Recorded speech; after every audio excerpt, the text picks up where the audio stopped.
only have 2 more days of this heat. Speaking of which, is there any way we can get water? I will pay.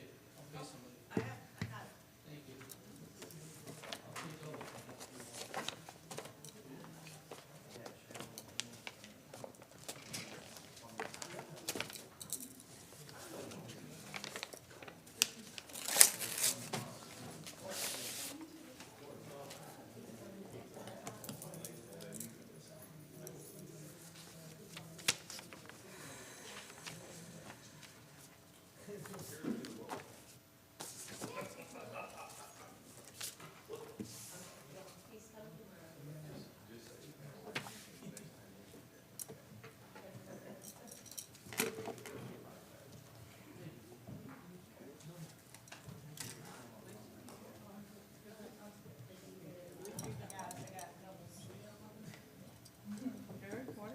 My own, thank you so much. Oh, thank you so much. Thank you.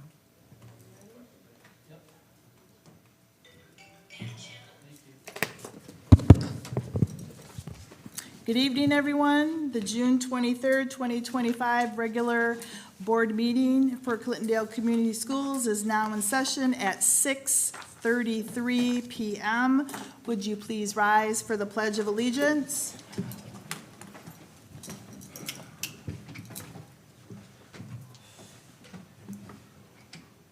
I pledge allegiance to the flag of the United States of America and to the republic for which it stands, one nation, under God, indivisible, with liberty and justice for all.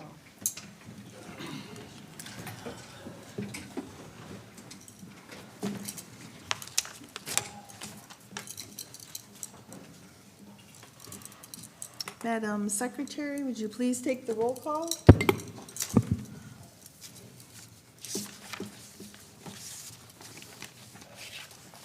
Diane Santini, Present. Kurt Wilson, Present. Mr. Jared Maynard, Present. Mr. Barry Powers, Present. Ms. Valerio Nauk, present, Ms. Lisa Wilson, Present. and Ms. Felicia Kaminsky. Present. Let the record reflect that all 7 board members are in attendance. Also in attendance is our Vice Principal, Maurice Woods, and our Director of Communications, Alex Herschel, our Human Resources Director, Lee Walmsley, and if I don't see anybody else, oh, I see Presley. I do apologize. Our CFO, Presley Dorset. The superintendent and the board president recommend that the board approve the agenda as submitted or amended. Madam Chair, Yes, Mr. Maynard. I make a motion to amend the agenda to place 1AD, need discussion on the 52-week employees after number 12, so that would be the number new 13.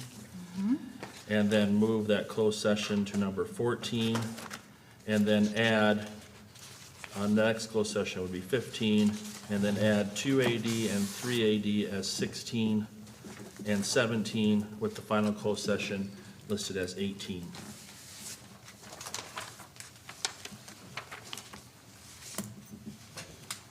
Did everybody catch those corrections for our agenda this evening? And is there support?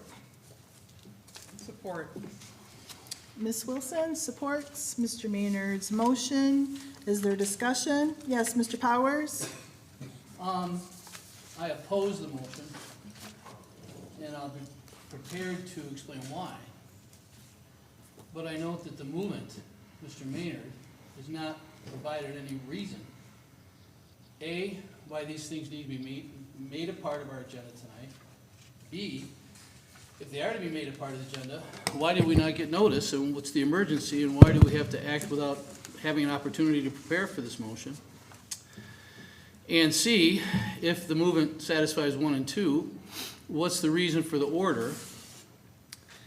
And I can either give my reasons to oppose it, or I can wait till the gentleman if the chair recognizes him again, if he wants to make certain arguments in favor of the motion, not having heard any. I may change my mind, so I would like to at least reserve the right later to respond. But there's a protocol that we need to follow. The protocol, as everyone knows, is that the Thursday before the Monday meeting, if we want to have an action item on the agenda for corporate action, and this board only effectuates itself through corporate action. There is no single board member. We have a specific policy that says there cannot be a board of one or a board member of one. We are but phalanxes on a hand, one man, one vote, one woman, one vote, one transgender, one vote. I don't care who you are. If you're a member, you get one vote. And that means you get to talk, and it means you get to ask questions, you mean you get to listen, and you mean to get to vote. But you cannot engage in management of the business of the district. The way that you, if you want to effectuate public policy through this board, you make a motion, you ask the chairman to get on the agenda the Thursday before. The chairman will require a second. You must get a second. Once that happens, if the chairman approves, it gets on the written agenda and everybody gets it in time. We're getting into some sort of a territory now of willy-nilly, you know, Ted Nugent used to have a song, what is it called? Free-for-all or something, you know, it's just, you just throw in everywhere you want, you know, it's like a mosh party or whatever, where everybody dances and throws on top of each other. Do we want that or do we want order? Parliamentary procedure and rules of order are important because they ensure fairness and the ability to represent in a democratic fashion our constituencies. So, it's not properly before the board. Now, if the superintendent has a burning desire because there's exigent circumstances, there's union negotiations, and we got a midnight deadline, and the board has to take some action before midnight, that's one thing, but I haven't seen anything like that. Second, when it comes to this idea of what is called stretched out payments, that was not on the agenda last time by way of a motion for corporate action. So we didn't have any notice. The agenda item simply said discussion on payroll. It was, I'm not quoting it exactly, but it was that vague. So I had no idea what we were going to talk about. And then Mr. Maynard made a motion, and he said, let's send it to the lawyers. And I opposed it because I said, it's not on the agenda. It's not, I don't even know what I'm voting on. Let's defer this so I know what the heck it is I'm voting on. I lost. I'm going to lose a lot of my arguments here, but that means I'm not going to stop making because I'll lose every once in a while. So the action was to get legal advice, and I believe he said it on the record, our superintendent said, well, I was already working on that. I was already getting legal advice. So again, we talked last time about micromanagement on the one hand. That's a bad word. Nobody likes micromanagement. Rubber stamping on the other hand, that's a bad word. Nobody wants rubber stamping.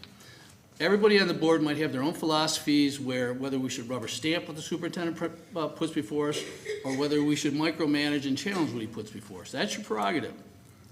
But I happen to be one more toward deferring to the superintendent. Superintendent determines how he wants to do business, what personnel he wants to use to do business with. If he wants to use Larry, Moe, and Curley, and he thinks that's going to get this district forward, then he uses Larry, Moe, and Curley. And we don't challenge that. Now, if he doesn't know what he's doing, and it turns out that after a while we watch that, our remedy is not to go in and say, hire this guy or fire Larry, Moe, and Curley. Our remedy is to say, thank you very much. Your services are no longer necessary. We're searching for a new superintendent. That's what we do. We don't we don't act as a superintendent. So to put this one item on the agenda tonight, I don't have an hour to sit up there in closed session tonight talking about whether to defer out or not to defer out. That's a technical issue. That's not a matter of public policy, board policy.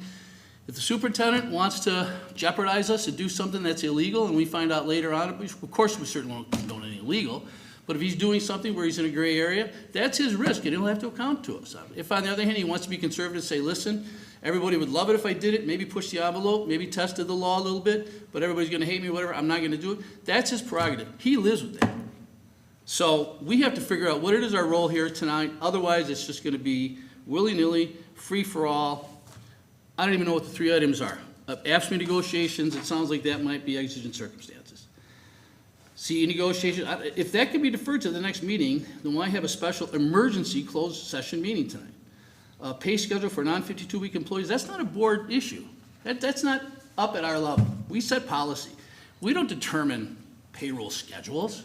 We don't need to have a policy on that. We don't need to figure out whether we set it to this payroll processing company or this payroll processing company or, we send it out at 12 on Monday or 2 o'clock on Tuesday. So it's getting a little bit ridiculous, and for that reason, I oppose Mr. Maynard's motion, and I hope my board members will think carefully about this and the reasons for it before you vote, and I hope my board members will join me in that vote. Thank you. Thank you, Mr. Powers. Mr. Maynard? So, Ms. Kaminsky, Yes. these items were added at your request, and I told you I would make the motion. The board was informed at 10:14 a.m. via email. Good morning. For tonight's meeting, there will be 3 additional items added to the agenda as addendum items. Pay schedule for hourly non-52-week employees, closed session for CEA negotiation update, and closed session for ASME negotiation prep. That was sent at 10:14 a.m. from the superintendent. So complying with the information provided, the motion is made to put it on the agenda.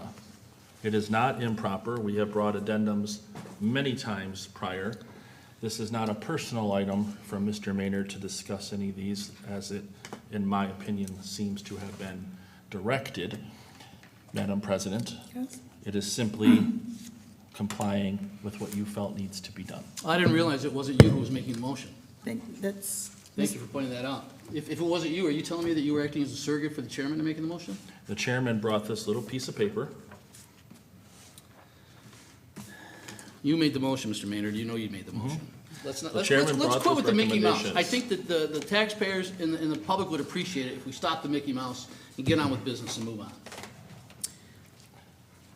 So, Madam President, I complied with your request. Thank you. And made the motion. Thank you. Are you complete with your statement? I am. Okay, thank you. The president would like to let the board know that I did speak to several board members over the weekend. The 52-week pay schedule was something that several board members wanted to bring back to the table to discuss the legal opinion, to discuss moving forward, where we're going. Being I had several board members show interest in this matter, I felt as president it was right to add it to the agenda. I did also speak to Mr. Maynard over the weekend concerning this particular item. As far as the closed session, we have closed sessions. If I'm not mistaken, I believe we've had a few the past couple board meetings, merely updates on how negotiations are going, and I feel that is pivotal and critical as a board member for all of us to be on the same page and aware as to what we're doing with our negotiations. I know the ASME negotiation, I believe it's, am I at liberty to say what the ASME, it's not a contract, it's a wage opener? Thank you. So that's, we're looking for some guidance from the 7 board members on how to conduct those negotiations with AFSCME. So those were the reasons that the motions are being brought forward, board members. Is there Well, any? here's my concern. The action item, may I? I'm sorry. Yes, go ahead, Mr. Excuse me, Powers, I'll try to be absolutely. brief. Yeah, I'll try no. to be brief. You gave me a lot of liberality, and I thank you for it. It simply says, it is recommended, this is the pay schedule for non-52-week employees. It is recommended by the superintendent and the board president, and I respect the superintendent and the board president, that the board continues the discussion on non-52-week employees' pay schedule. This item will be added as old business. There's no action item on here, other than to continue discussion. That's too amorphous. There has to be a specific motion for corporate action. I move that this happen. This is exactly what I want to see happen. Here's why I want it to happen. So-and-so seconds it. Let's have a discussion. There's nothing to focus the discussion on that other than to have another open-ended discussion. And that was my objection last time, all respect to Mr. Wilson.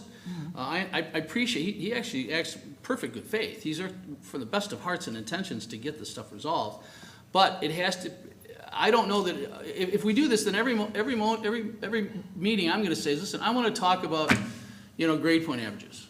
I want to talk about foreign languages. You know, we just have an open-ended discussion. I just feel like talking about it. And then that's not what you did, okay? I don't mean to characterize what Mr. Wilson did. It's an important issue. I don't mean so we're going to continue a discussion if we approve this. Does each of us get to talk for 3 hours on the discussion? What are the questions in the discussion? What are the issues framed for? You can't write a brief to the Court of Appeals and say, I want to win. Please, Court of Appeals, say I win. You have to frame your questions. You have to focus the analysis so we can make an intelligent approach to solving whatever problem it is. So my supplemental reason is that even if this were properly, procedurally, and parliamentary before the board, it's still not articulated with enough clarity, because I don't know how Robert's Rules even applies. Robert's Rule says if you speak on behalf of a motion, you have 10 minutes. And then the other party can speak every time at 10 minutes, make a point for 10 minutes. If there's a motion, we have some limits. If it's just a general discussion, if I feel like I should go for 90 minutes and I want to hear myself talk and I think I'm particularly, intelligent on the subject, I'm going to say, why can't I get to talk? On the other hand, if somebody feels strongly about it and they've got something, a coherent presentation they want to make and they can't make it in 2 or 3 minutes or 10, maybe we open it up to 12 or 13. But at this point, our board members don't even know what the heck it is we're being asked to. It's not fair to us. It's not fair to the public. We don't have notice. The public doesn't even know, whether, it's something properly on board or whether they can even speak on it. They're allowed to speak on items on the agenda. You want to speak on this, but you don't even know what it is you're speaking about. Public want to come forward, you get 3 minutes. Talk about this item. What are you going to say? Well, I don't know about the discussion. You don't even know. I might want to say here the discussion is we close all the elementary schools. That's a discussion. Don't you think you should know about it so you can make your 3-minute comment? So that's it. I think we need to have parliamentary procedure. There's a way to do it. I'm happy to advise on how to do that. Follow the policy, follow the rules, and let's move forward in an orderly fashion so that everybody has notice and this is done the right way. Thank you. Thank you, Mr. Powers. I believe parliamentary procedure is if you have a new business item, which we did at our last board member, and we gave directive, so it becomes now old business. It's still open, it's still out there, so we have to close the old business, and that's why I wanted it on the agenda. I felt it was still out there, it's not resolved, and our board needs to resolve it. Is there anybody else that would like to provide some discussion or some comments?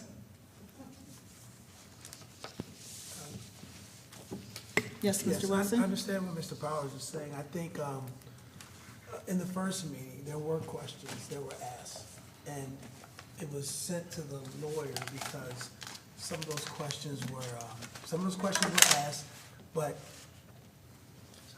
some questions, we needed more clarity. So we had a lot of questions that was asked that night, so we needed more clarity on those questions. So I think that's the reason that it was sent. And I understand the old business, I understand Mr. Powers, and I understand the old business because I think we needed clarification of what was being said. We talk about a lot of things that was put out in the weekly report, and I think that's the foundation of where we're going. And I think from the beginning, I sent the questions to all the, I blind copied all the board members on the questions to give us a foundation of where we're going. Thank you, But Mr. I Wilson. fully understand what Mr. Powers is saying. Ms. Wilson? Madam President, yeah, I do understand what Mr. Powers is saying. It seems like at least 2 AD and 3 AD were added. I don't think there was any continuation from those 2 points, so it seems like they were added this morning, I think. The pay schedule for non-52-week employees, I'm not really sure why that wasn't added on the original agenda either, and why it came to here. But neither here nor there. I do respect that we need to have some sort of, follow the protocol when it comes to some of these things so that we aren't just all over the map as well. And then going back to the last meeting with the new business, I can agree. There wasn't enough information maybe given to the other board members about why this wasn't, about the topic. And then we get to the board and then we're all discussing it. And I think Mr. Powers said he didn't really know what was going on. So where do we go from here with the addition of these three? I think you said that we can add these to the agenda tonight. So is that what we are voting on, whether or not to add these three to the agenda? Right now, we're discussing amending the agenda, so it would be these topics adding to the agenda. That's what we're adding, A or nay.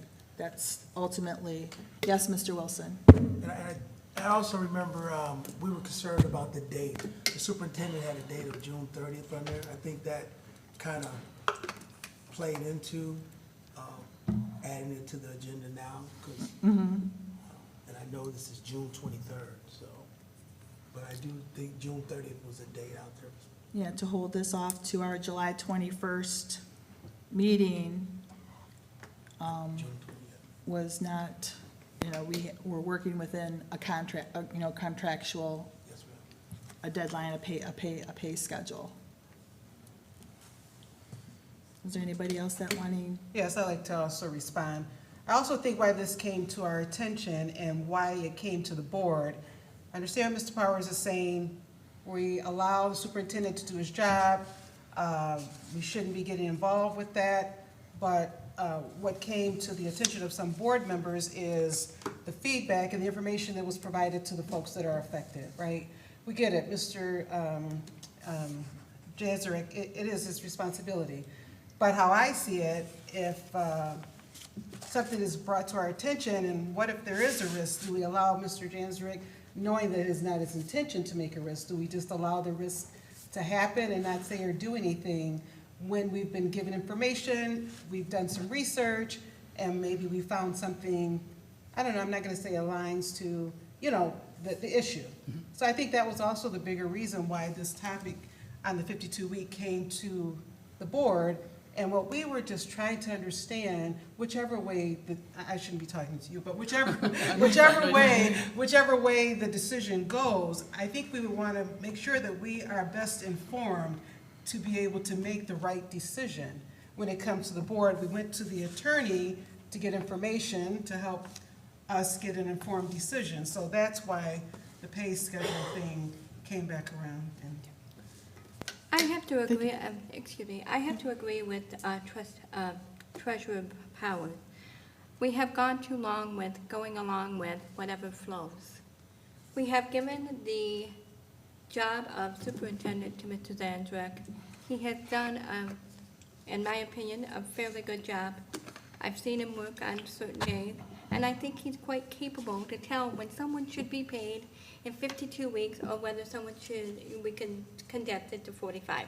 To me, I just want to make sure that our employees are treated well and that they're paid well, as well as can be. I don't think we should be running to the lawyers over every single thing, because that raises up our law bills. And I just think we should start behaving as a governing board to where we do policy, not the day-to-day operation of a school district. Thank you, Ms. Valerio. No, Ms. Wilson? Madam President, Yes. just kind of looping us back around to, are we making a motion, or is a motion on the floor to add these to the agenda? The motion on the floor is to add these three items to the agenda, to revise the agenda. That's the motion on the floor. Yes, Mr. Powers? Just one quick response to my brother and sister Wilson. Yes. I'm not unsympathetic to what Mr. Wilson did. I applaud you, what you did. And I know it's a chicken and the egg. Do I get the information first before I make the motion, or do I make the motion based on what little I know, wishing I had more? My comment is not that any one of us seven, nobody should ever inhibit your ability to speak your mind.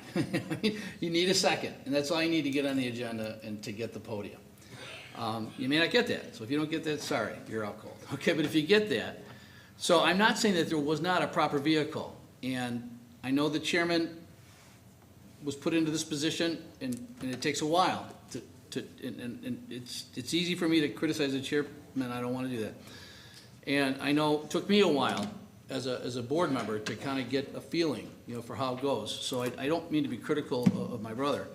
But there is a vehicle. The vehicle is simply, okay, on Thursday, I move that we declare a policy and that policy be that we stretch it out or we don't stretch it out. And you may not even be sure what you want to do, but that at least, that'll bring it up for discussion. You know what I mean? And now that gives me an opportunity to think, wow, that's a good point. I didn't even know it was an issue. So let's debate it, and maybe we'll table it, maybe we'll make it a policy, or maybe we'll just make it a directive to the superintendent by resolution. We'd like the superintendent to pay attention or whatever. That's all I'm saying. And I trust that we can behave ourselves, that we're not gonna have a 3-hour filibuster tonight, by the way, although I make no guarantees. But I'm just concerned in the future, if this guy wants an item on there, then this guy's gonna want an item, and I'm gonna want an item, and then, where do we go? And it's, well, you can't, Mr. Powers, because you have to make a motion, as you said. Well, yeah, but Mr. Wilson got to do it. I don't want to get into that, So that's all. That's why I'm bringing it up now, and why it might seem like I'm being over-technical, but I think the process is important. Thank you. Okay, thank you. Thank you, Mr. Powers. Is there another go-round of discussion to add these items to the agenda? Can we separate out the one item on spread pay from the other two items? Because I might not have an opposition to the two items on the negotiations with the unions, but I would have an objection to the other. The pay schedule is different than the closed session. The reasoning for the closed sessions is we have 2 student disciplines, then the AFs, the 2 union issues, and then we have our superintendent. The pay schedule is not ticketed or earmarked as a closed session. Right, I'm just item. asking if we could separate that to add to the agenda. Vote on that separately from the other two. Oh, so you want to vote, Madam President, yes, Mr. Maynard? Mr. Powers, are you? I'd ask the chairman not allow Mr. Maynard to interrupt the chairman. I wanted to hear what the chairman was about to say. Need to let the chairman finish.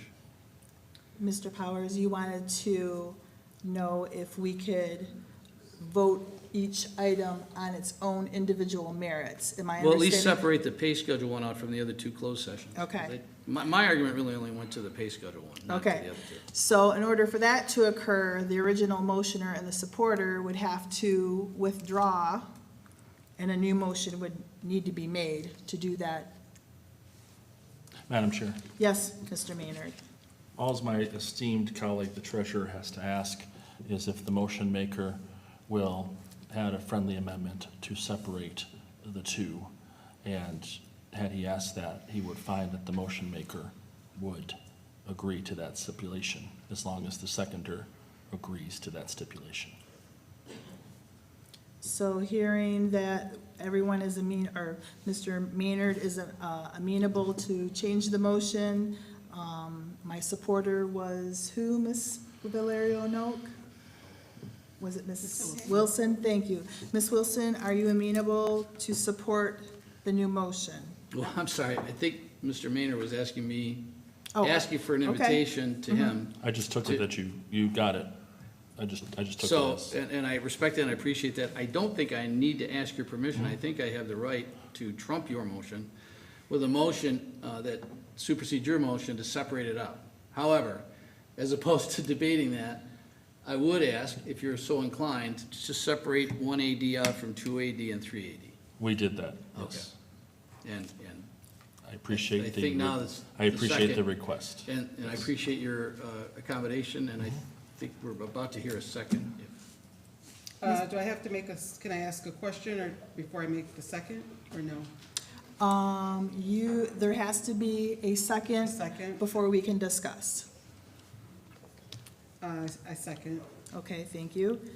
And now discussion on the new, May I ask a question? yes, please, Ms. Wilson. Can you ask Mr. Powers to explain why he wants why he wants the pay schedule separate from the 2 closed sessions? Thank you. Ms. Wilson?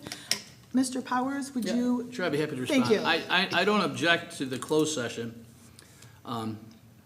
and CEA negotiations 2AD and ASME negotiations 3AD, because I believe those are matters for the board, matters of ultimate policy, ultimate decision-making of the board. My thinking is different on 1AD. I think that's a managerial duty for the superintendent that does not need to rise to board level, unless one of the board members wants to make a motion that it becomes some sort of policy of the board, which is a very different issue, so. Thank you. That's the reason I separated those out in my mind, thank you. Thank you, Mr. Powers. Madam Chair, Yes, Ms. Santini? maybe it's just my opinion, but this is bloody confusing, okay? We're changing this, we're changing that. I want to have my decisions precise and accurate, okay? Perhaps maybe everybody on the board is catching all of this, but I'm not, okay? I understand that if the discussion's correct, please correct me, Madam President, if I'm Yes. wrong, but why I'm asking, so that I can get clarity, so I can vote a clear decision. We originally started talking about, were there 3 items put on the agenda at the last minute? Would that statement be true? That's true, a true statement. So then it turned to that we're going to now kind of cherry pick certain ones out of that, correct? The motion on the floor is to separate the first item from the 2 closed sessions. And would you mind telling me again what the first item is, so I hear it from you? Yep, the first item that is on its own merit and separate is the discussion of the pay schedule for the non-52-week employees. Okay. It's just my opinion, and I'm only one opinion, but I don't understand why this has to be so complex. If there were 3 things on the agenda that didn't follow the rules or parliamentary process, to me, it should be that simple. I can't even imagine, maybe I'm the only one, but people that are watching this on TV or people that are seated this evening, it's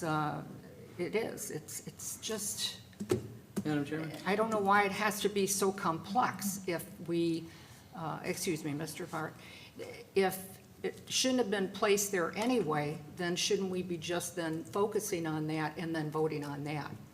Could I ask Mr. Maynard if he would yet amend to make 3 motions as to each one of those? Maybe that's the easiest way to do it. Move 3 times we'll just move one at a time for each one. At least we'll know what we're talking about.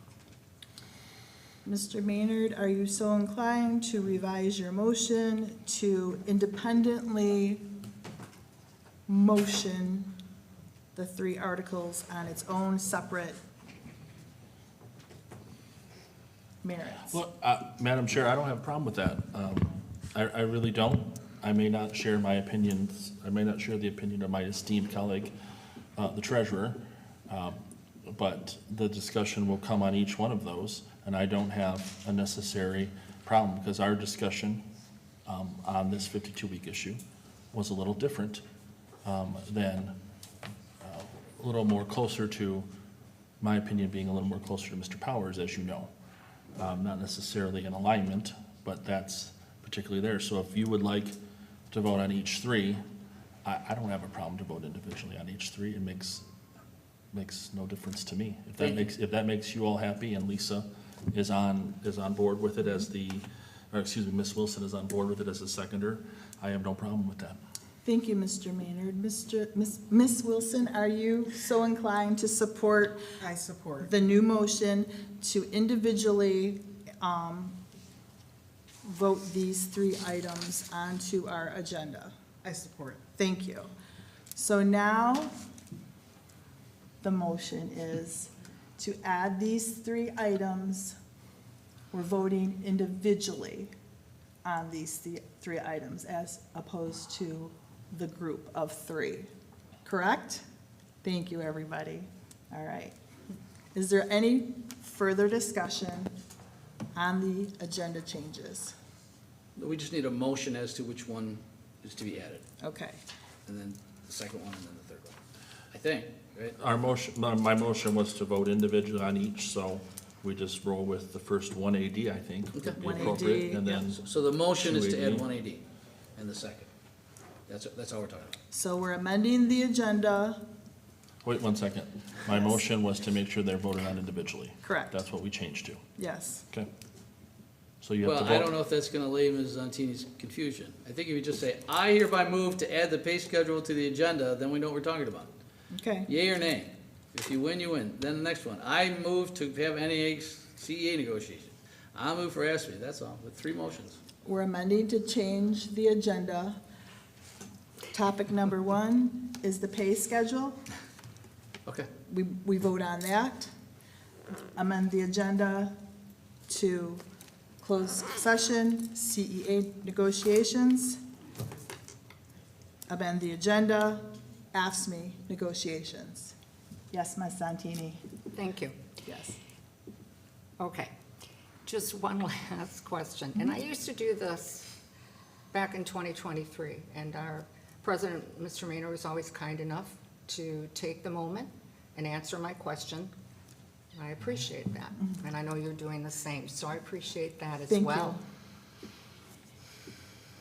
My question is, have we changed anything that we are now agreeing to put on the agenda tonight that our treasurer felt that shouldn't have been put on the agenda so quickly?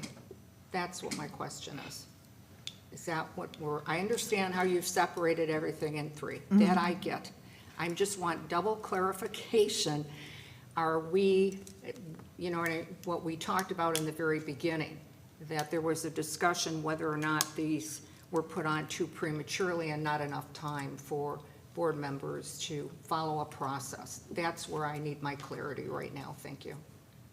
Thank you, Ms. Santini.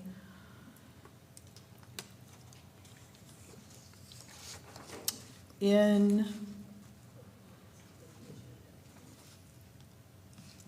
is my opinion as the president, these items needed to be added to the agenda.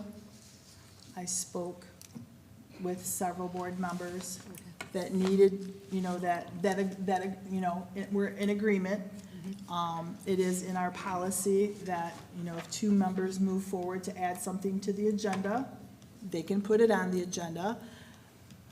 They can even make that motion tonight at the meeting. So not even having any open discussion prior to this meeting, a board member could say, I would like to put this on the agenda for discussion tonight, and as long as someone supports it, it would go on the agenda. So Right. that is our policy. That is our policy. Right, that I have no misunderstanding. That's very clear to me. So then I would be able to sum up and surmise that we're gonna do it 3 individual, and we're gonna spell out each one clearly, right, that we're doing. Correct. And then secondary is that when it comes up for the vote, that the motion is made, and then the second, and then discussion can occur. Correct. Then one of them is on the extended pay, correct? That is correct. Okay. The first one is the extended pay. So if someone votes no, then that is an indication that they do not want to. Add that item Add to that the item agenda. on. Correct. Thank you very much for your patience. Yes, Thank no, you thank very you. much for the information. Much Thank you. appreciated. Thank you. Is there anybody else that has questions? So the motion before the board is to amend the agenda to include a pay schedule for non-52-week employees. That is the first item we are voting on this evening. And the motioner was Mr. Maynard, and the supporter was Ms. Wilson. Is there any further discussion? Hearing and seeing none. Madam Secretary, would you please take the roll? Trustee Maynard, Yes. Vice President Wilson, Yes. Trustee Santini, No. Trustee Wilson, Yes. Treasurer Powers, no, Secretary Valerio Nauk, no. President Kaminsky.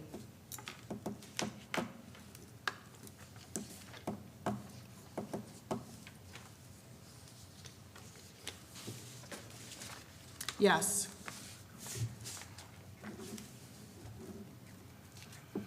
Motion passes 4-3. The second amendment to the agenda is a closed session, CEA negotiations.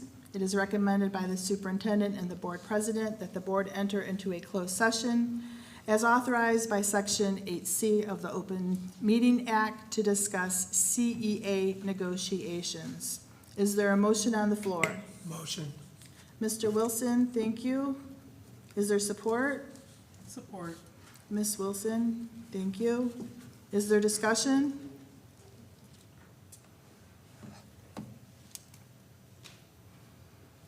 Hearing and seeing none, Madam Secretary, would you take the roll? Trustee Wilson, Yes. trustee Maynard. The seconder goes next. Oh, I'm sorry. Vice President Wilson, Okay, yes. trustee Maynard, Yes. trustee Santini, No. treasurer Powers, No. secretary Lisa Valerio Nauk, no. Ms. Kaminsky, President Kaminsky, sorry. Votes no. Motion does not pass with 4 nays and 3 yeas.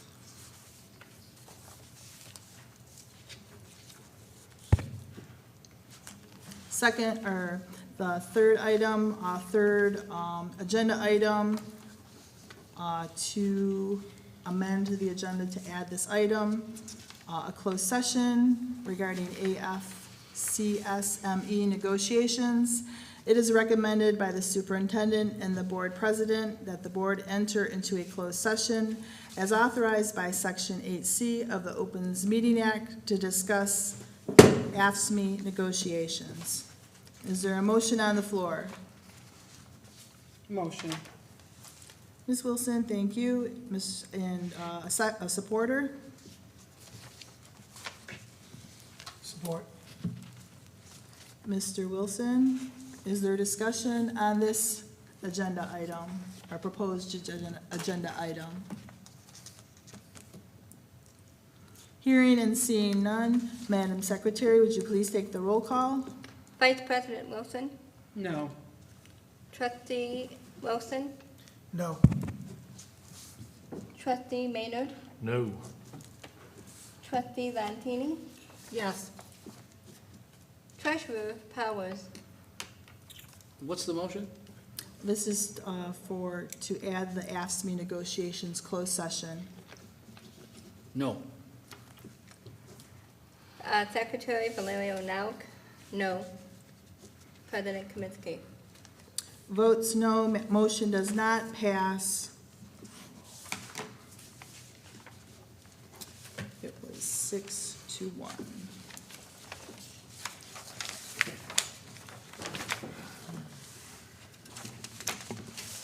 Do we need to take a roll, I'm sorry, for the entire agenda now?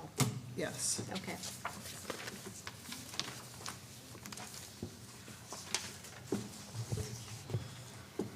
And with the original, The original, trustee Maynard and Vice President Wilson? that is correct. Okay. Just wanted to make sure I had it correct. Yep. Trustee Maynard, Yes. Vice President Wilson? Yes. Trustee Wilson? Yes. Trustee Santini? No. Treasurer Powers? No.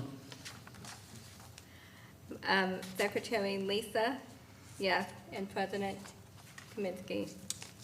Votes yes, motion carries 5-2.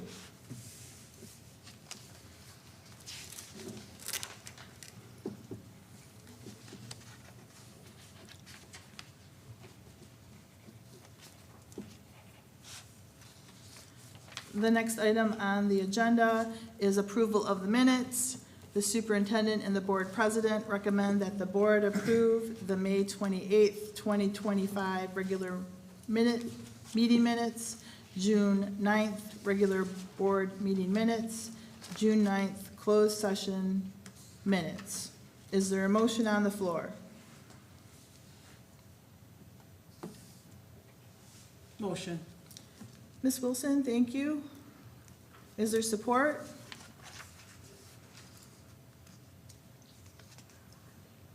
Support. Mr. Wilson, thank you. Is there discussion, board members?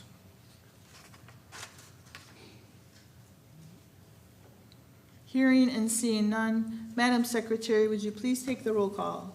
Vice President Wilson, Yes. Trustee Wilson. Yes. Trustee Maynard, Yes. Trustee Zantini, Yes. Treasurer Powers, Yes. Secretary Valerio Nauk, yes, and President Kaminsky. Votes yes, motion carries 7-0. Approval of the bills. The superintendent and the board president recommend that the board approve the bills ending June 13th, 2025. Is there a motion on the floor?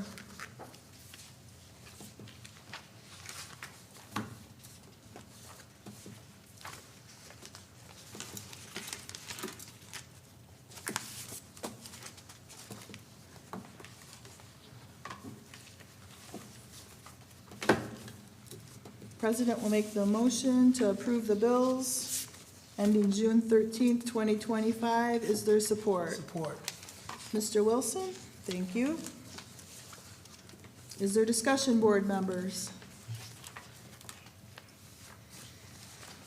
Hearing and seeing none, Madam Secretary, would you please take the roll call?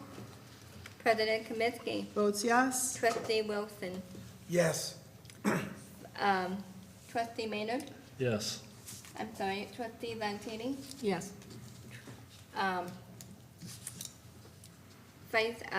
Powers, Yes. Treasurer Powers, I'm sorry. Yes. Secretary Valerio Nauk, yes, and Vice President Ms. Wilson. Yes. Motion carries 7-0. Correspondence. The superintendent and the board president recommend that the board accept the correspondence and receive them from Tanya Moxley and Beth Wilson. Is there a motion on the floor? Motion. Mr. Wilson, is there support? Support. Ms. Wilson? Is there discussion? Hearing and seeing none, Madam Secretary, would you please take the roll call? Trustee Wilson, Yes. Vice President Wilson. Yes. Trustee Zantini, Yes.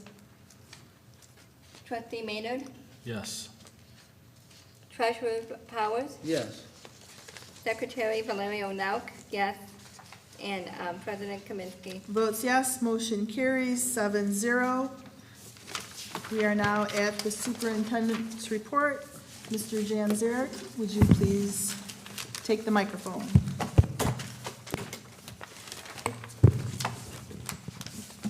Want to give updates, reports on two items. One being the secure entrances.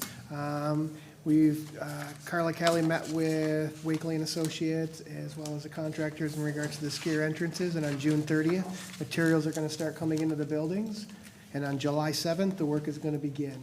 What'll happen from that point is bi-weekly meetings will happen moving forward with Carla Kelly from Building and Grounds and Brian from Wakely and Associates, so I'll be able to give you periodic updates. They are going to start at the high school, middle school, and move on from there. So they'll start there on July 7th and then move forward, so I'll be able to keep you updated on the progress with those secure entrances. The other area I wanted to talk about tonight, last week on the 17th, we had a wonderful graduation experience for our students from iCampus. For those of you that haven't attended an iCampus graduation or graduation for an alternative setting before, it's quite the experience watching the surprise and the enthusiasm from everyone in the audience. We had 284 students this year enrolled in iCampus, something we don't talk enough about. There are some of those supports that we offer those kids. So I'm going to give you some stats behind there. This year we graduated 78 students. Out of those 78 students, 57 of them graduated on time. That means they started at iCampus behind in credits, and before the end of the school year, they were caught up and they graduated. It's an amazing number. We did have 11 that were intended to graduate last year that got caught up.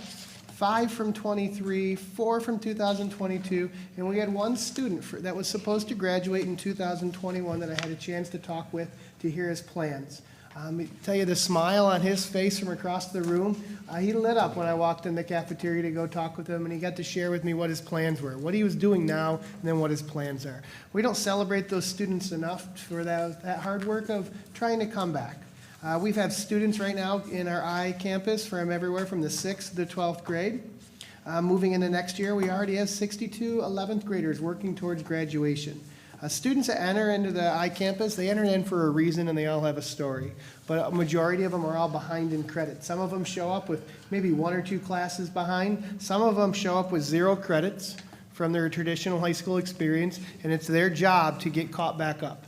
Amazing staff to do that. This year we had 79.8% attendance in our state assessments. In terms of we are moving now into that credit recovery stage. So our I-campus individuals now move in to start taking care of some kids that are maybe behind 1 or 2 classes. And we enroll students from everywhere, and we enroll them from out of district, and we charge $150 for those students to come in and take classes. We already have almost 20 kids enrolled right now, and we have 5 within our own school district that are looking to work in the summer to get caught back up. Highlights of our program is we do have a program that's virtual that allow kids to come in, but we also have some in-person where they have a chance to come and meet with their individual teachers throughout the school day, as well as their mentors. We have strong mentors that work to support those kids and to build relationships, and you can see them on stage as they come up here and the students cheering for them. You hear just as many cheers from the audience, from the staff at the alternative high school graduation than you do for the students. Talk about highlights. We have worked with students in over 70 different school districts that have come to the I-campus to work to get caught back up and graduate. So after being at graduation last week, after seeing the students cross the stage and the smiles on their faces, I just wanted to make sure I highlighted them a little bit and thank them, and also thank the I-campus staff members for all that they do. They go above and beyond to make sure some of our students that are behind in credits get a chance to graduate from high school. Thank you, Mr. Janzarek. Board members, did anyone have follow-up comments or questions for Mr. Janzarek on his report? Mr. Wilson? Yes. What is our average, how many students do we average per year at the I-campus? Total number of students we have? How many? 250-ish? 250, good. Do we receive full compensation for their, Yes, we do. okay, We receive full per pupil funding for the students. good. Thank you, sir. Thank you, Mr. Wilson. Thank you, Mr. Janzarek. Public comment regarding business before the board. We encourage you to voice your opinion on topics on the agenda. Please stand and be recognized by the chairperson and state your name and address before commenting. To provide the opportunity for all to participate, board policy limits each individual to 3 minutes. To ensure due process and respect of individual rights, the district maintains a formal process for handling complaints against individuals. A problem involving an individual or individuals or specific incident is best handled through administrative channels. Speakers are asked to express in a civil manner with due respect for the dignity and privacy of others who may be affected by your comments. Speakers should be aware that if your statements violate the rights of others under law of defamation or invasion of privacy, you may be held legally responsible. Is there anyone wanting to make public comment for items that are on the agenda?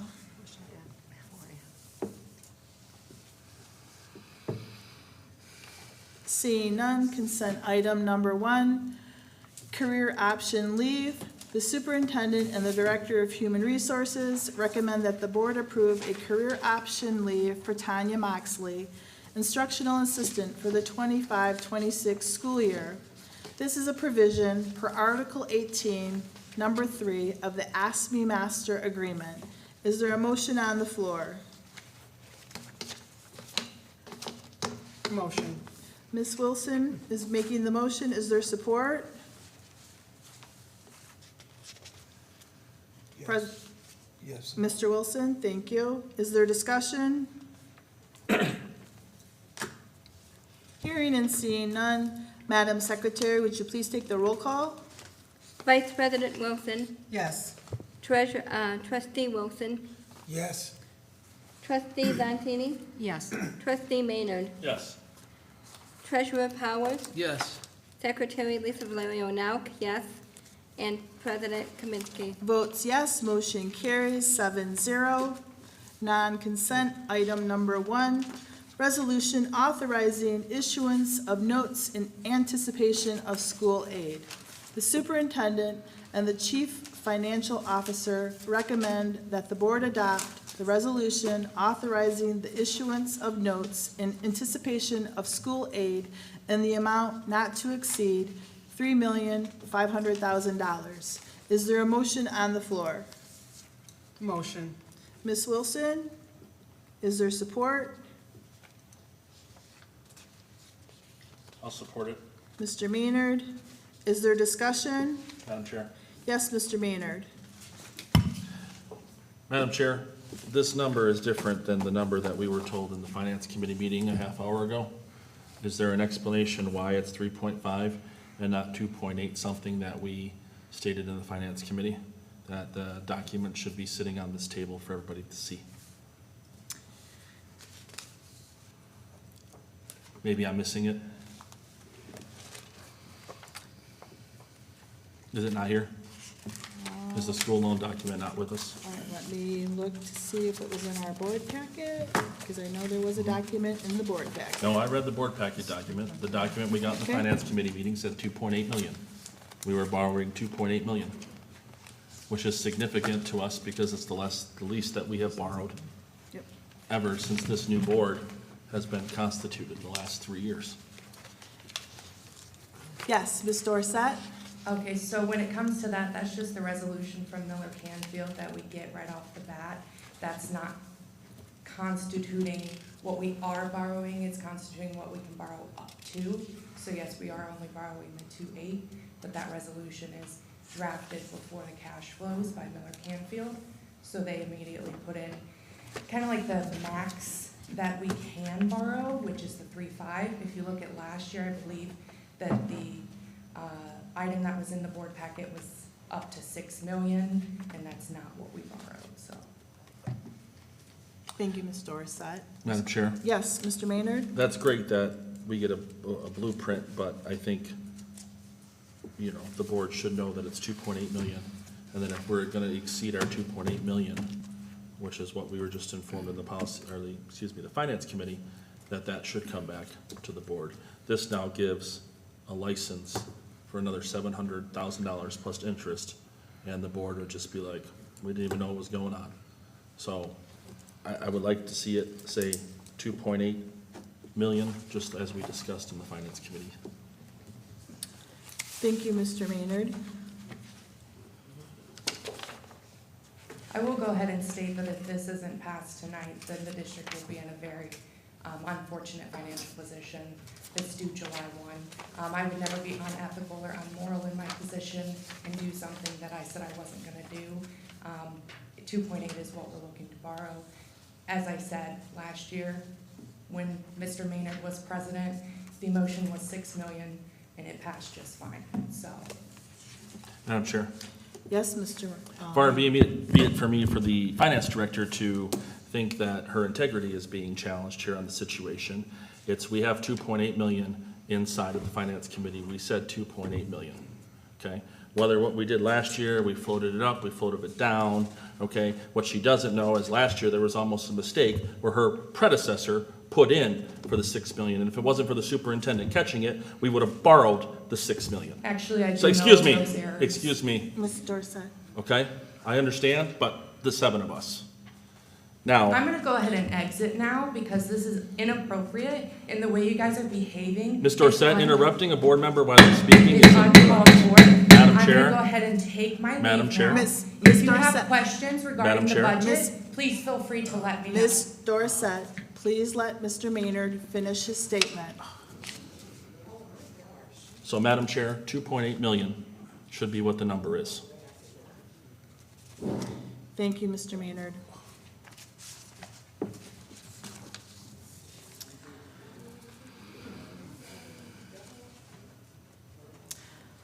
I believe the motion. So, Ms. Wilson, I'd ask that you amend your motion to 2.8 million, and I'll keep my support.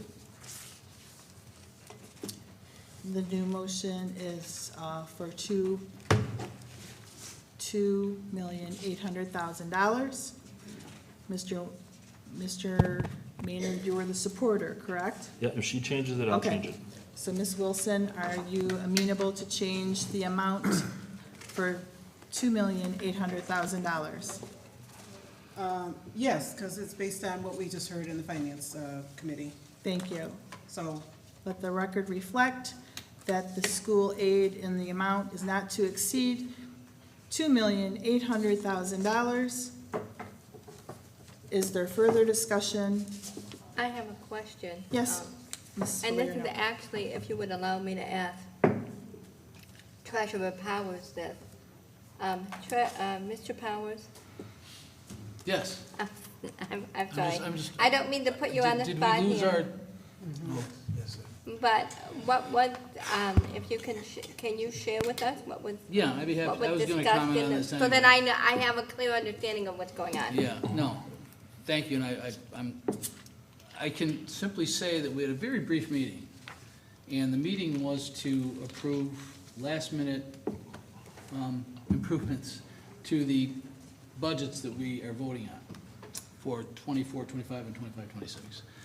And at that meeting, there was passed out something, and I don't see that I'm giving up anything by saying this. It wasn't confidential and it's not classified.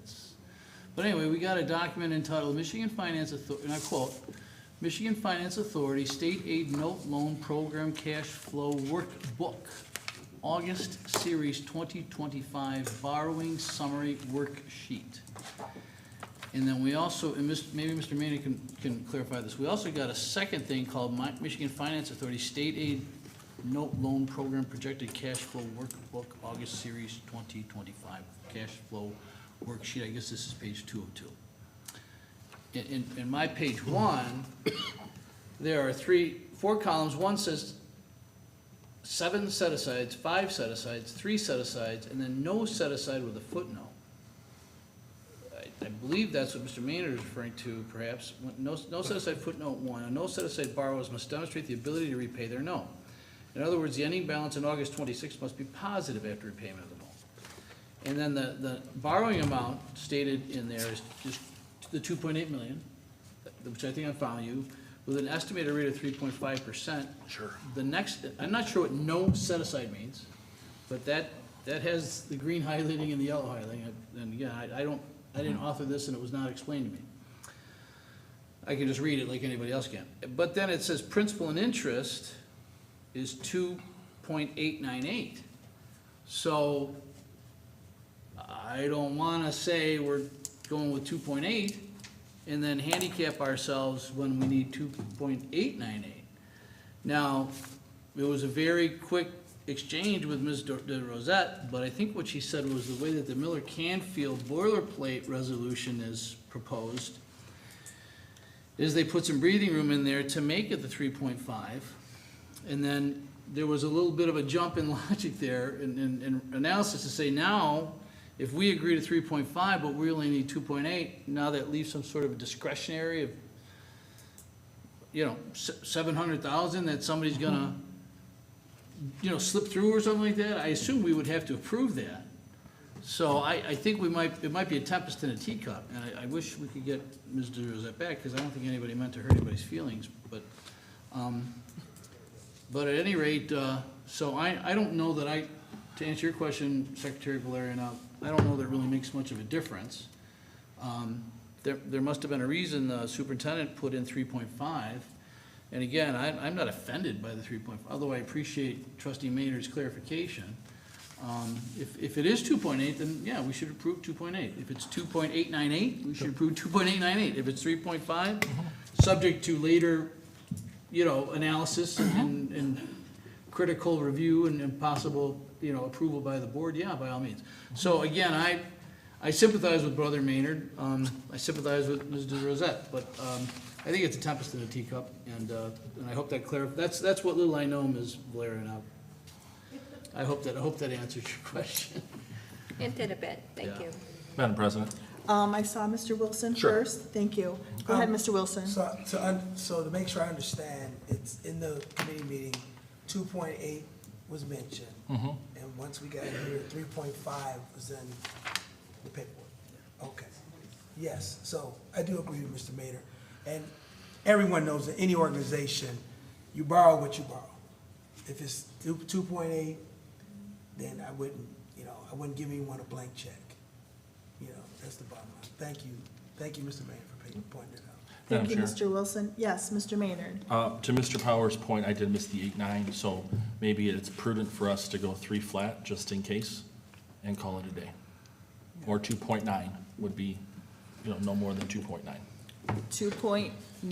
And that's if Ms. Wilson will. Yep, that's where I was going. Ms. Wilson, are you amenable to, I will recognize in Okay. one moment, as soon as Oh, we no get, as rush, soon as we no get the rush. motion on the floor.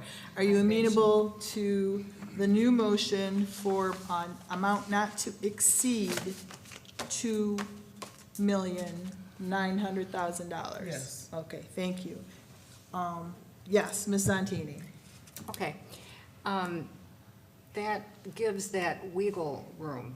Do the folks that sit on finance feel that that's sound? I mean, because it seems like to me, the other flipping, 2 questions. Did our CFO say that this had to be, was a time structure, that it had to be a certain time, correct? Did I hear that correctly? So Yes. that's why the pressure's on. Yes, Okay. ma'am. But the secondary thing is that I can only speak again for myself, but I lose confidence here because I would appreciate the CFO standing there and to be able to take some questions that I have. And I think this was terribly unfortunate. Again, no judgments, I'm just speaking, generally, that to me, I want facts, and I'm sure everyone on this board would agree with that. I want clear information, I want concise information, and I want to make the right decision. So I think that it for me anyway, it puts me at a real disadvantage of clear understanding if I could have gotten some questions to our CFO. But again, that isn't the case. I'm not able to do that. So again, I'm just relying on my colleagues in finance, if they feel comfortable to give that extra wiggle room and they feel confident, then I think I can drive at my vote. Okay? Thank you, Ms. Thank you. Santini. Yes, Mr. Powers?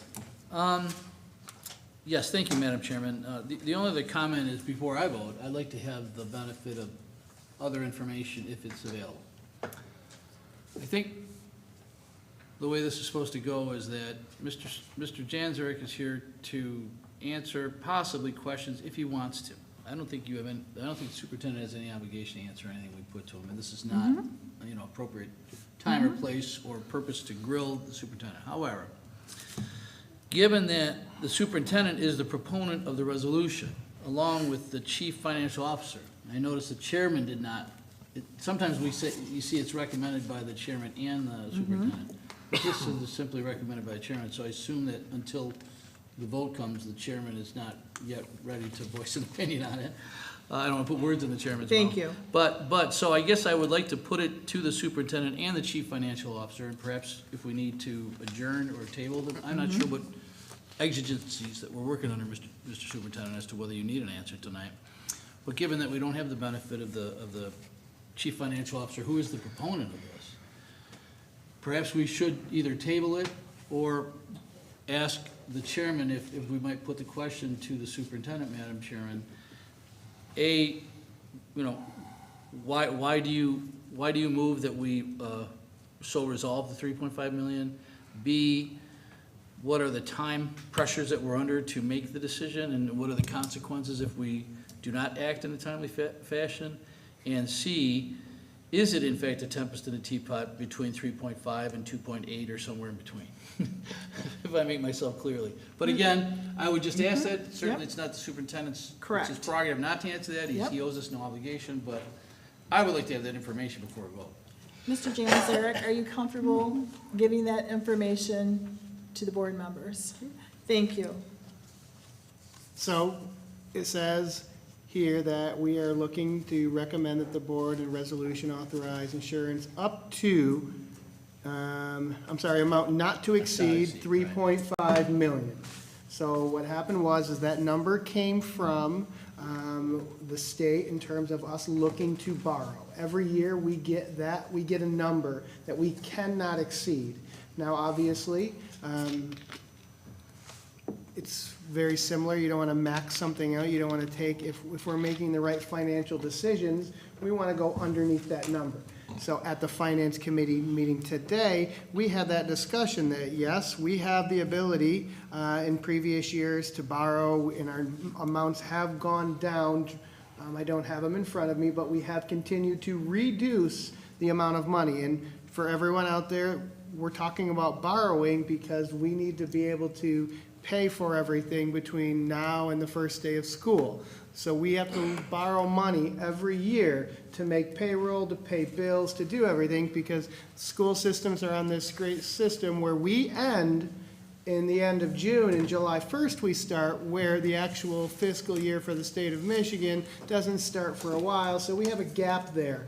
We're working on balancing a budget and everything. So I do believe the process before was similar to, we had a number that we couldn't exceed, and then even last year's number, we didn't exceed that number.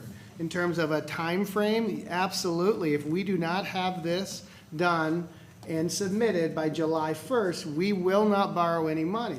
If we do not borrow any money, we still have roughly $2.8 million of bills to pay between July 1st and our first state aid note. Will that be enough? I can't answer that. Thank you. Thank you, Mr. Janzarek. Is there any further discussion on the note? Motion before the board. I'd like to, well, Yes, Mr. Powers, the board recognizes, or the I'm sorry. chairperson. I'm sorry, thank you, man. I You're didn't mean to, welcome. I didn't No, mean to. you're fine. outburst. I guess I'm thinking out loud, if I move to table, We have, then we're gonna miss the July 1st deadline. Or we'd have to come back for a special meeting. Okay, all right, so Mm-hmm. I've withdrawn any thought about that, so, okay, thank you, I'm prepared to vote. thank you, Mr. Powers. But Board member- I would like to thank the chair and thank the superintendent for that information. Thank you. Any further discussion or comments? Madam Secretary, would you please take the roll? Vice President Wilson, Yes. Trustee Maynard, Yes. Trustee Zantini, Yes. Trustee Wilson, Yes. Treasurer Powers, Forgive me, the motion is for the 2.98? $2,900,000 is the last amount I heard. And that's what you said we needed off that paper. Yes. Thank you, yes, my vote is yes, thank you. Secretary Valerio Nauk, yes, and President Kaminsky. Votes yes. Motion carries for the amount not to exceed $2,900,000. Michigan Association of School Boards Administrators due. The superintendent and the board president recommend that the board approve the 25-26 MASB membership dues in the amount of $4,771.87. Is there a motion on the floor? Motion. Mr. Wilson, is there support? Support. Ms. Wilson? Discussion, board members? Yes, Mr. Powers. With all respect to the superintendent and the board president who recommend this, the MASB, as far as I'm concerned, they have a lawyer there by the name of Brad Branasek. He's fantastic. And he says, if any board member wants to pick up the phone and call him within reason, he'll respond, and he's Yes. just wonderful. And that's a great value. To me, that's probably worth the 4,000 alone. Aside from that, I don't see a lot of value in what the MASB does. And I think it's got an agenda, and I don't think that coalesces 100% with, I think, the spirit and the philosophy of, and the purpose and desires of our voters. So I'm inclined to vote no. I have one question. There's a 180, and again, I hate to nitpick, but there is a $184 unit price for the description, MASB Legal Trust Fund Membership, Clintondale Community Schools. I assume that's our part of their PAC, or their sort of their political action committee, or their litigation financing or something, and I'm not exactly sure what it is they advocate for. If we know what that $184 is, and if that's, but again, I don't expect every superintendent or president to know every $184 expenditure, so I don't, if you don't know it, that's fine, but I'm just curious as to what that 184 goes to, but I love Brad Banisic, he's a fantastic guy, great lawyer, but I'm probably gonna vote no on this. I've dealt with them enough that, given that money is tight right now, we can make that $4,700 go a lot longer in other ways. Unless we get blackballed and we can't ever get in.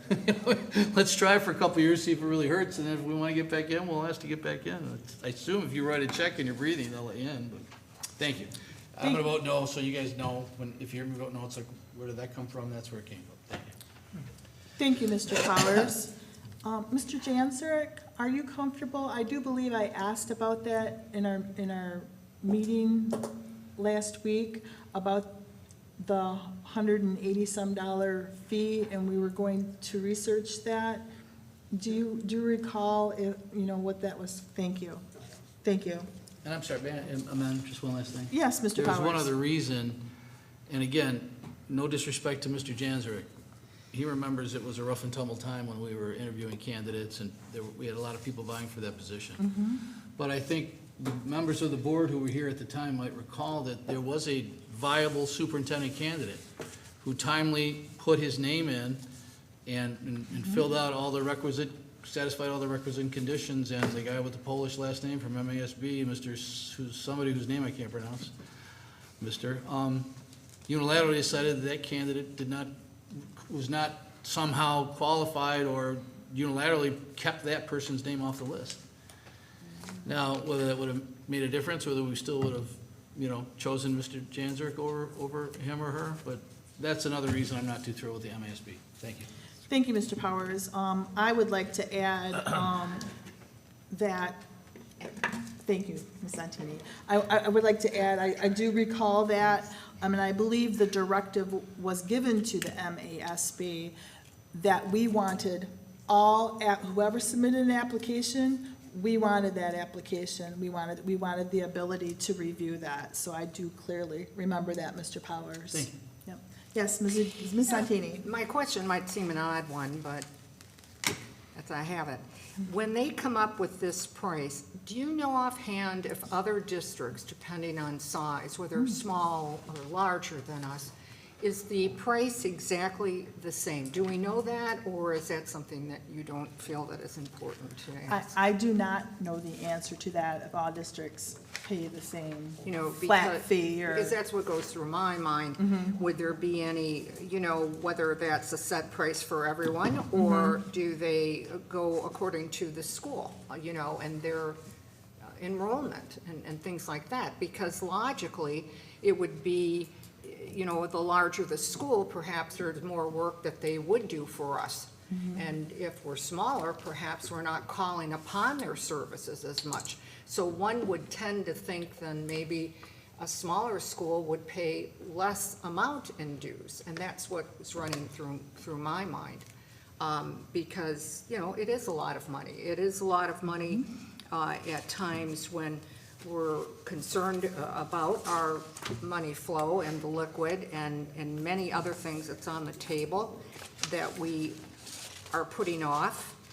So you know, I wish again, and I'm saying no, you know, complaint to Madam Chair or our superintendent. I don't mean to intend it, but I thought that was a point for me that I would have loved to have some clarity on, you know, just for that before I vote, you know, but I appreciate the Thank you, answer. Ms. Thank you. No, thank you, Ms. Santini. Madam President? Yes, Mr. Maynard?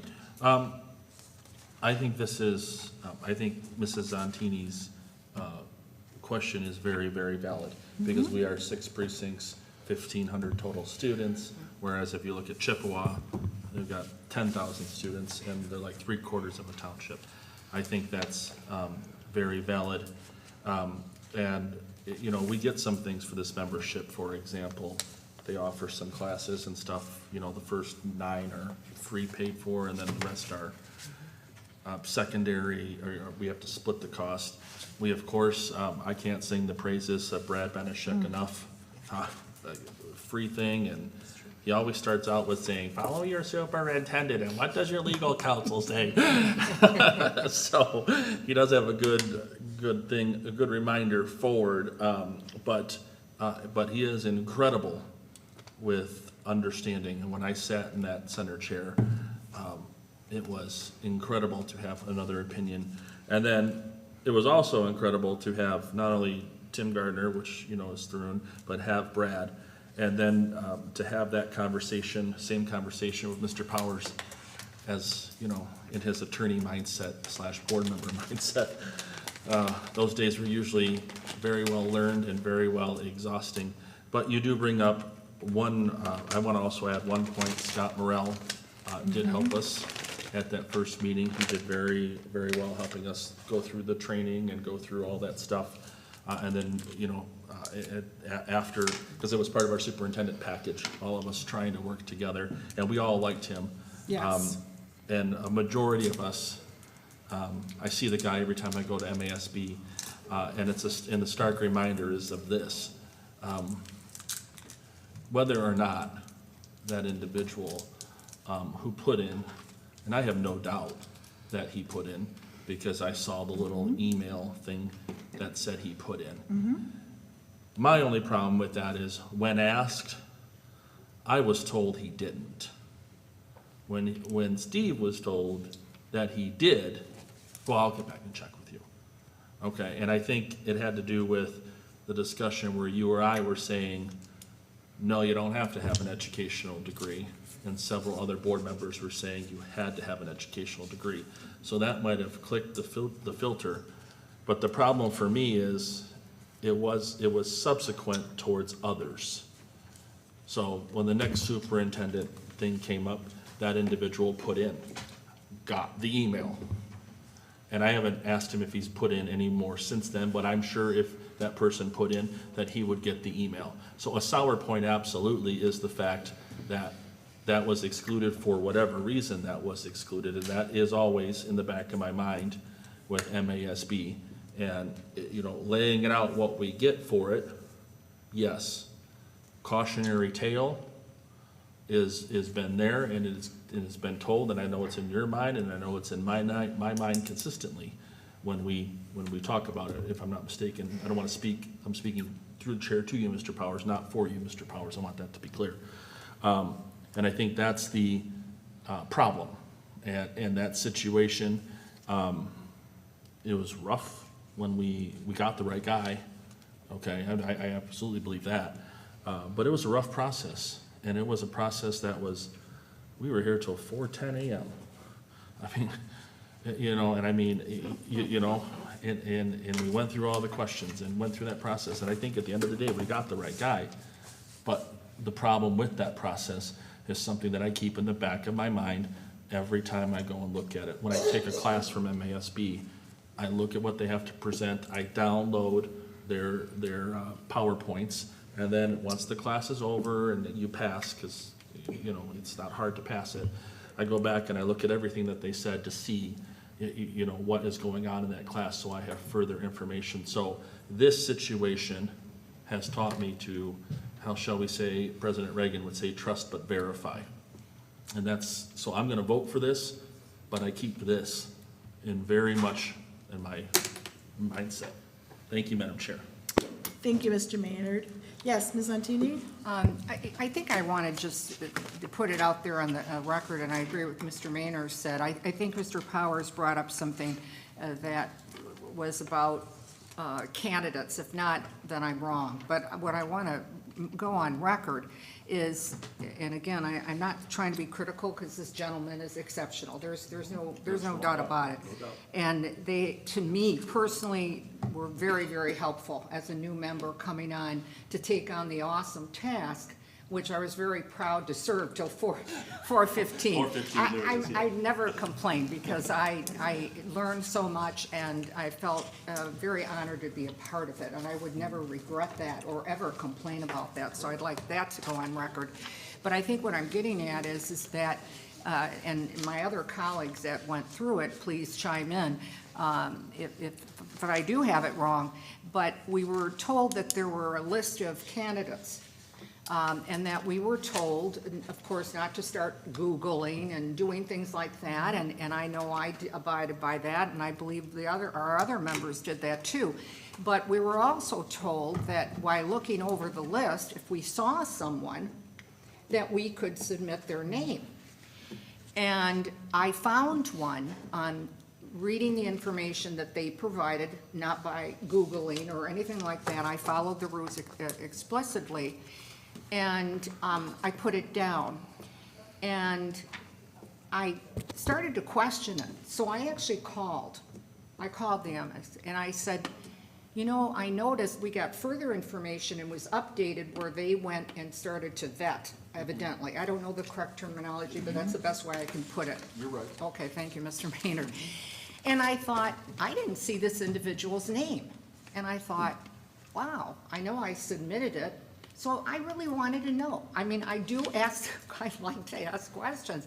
And they were great on the phone, but I said, what happened to this candidate? Why is he not on here anymore? And I was told, oh, well, he didn't belong. He didn't belong. You know, in other words, he wasn't qualified. And I said, am I privy to know why he was taken off the list? Because, you know, of what I was provided by him, I was impressed. So all of a sudden he goes, no, you select what we gave you. And I said, wait a minute. I said, I don't think that that's quite right. I've been told as a board member that I can submit the candidates that I think for a running chance. And he said, well, that's not how the process works.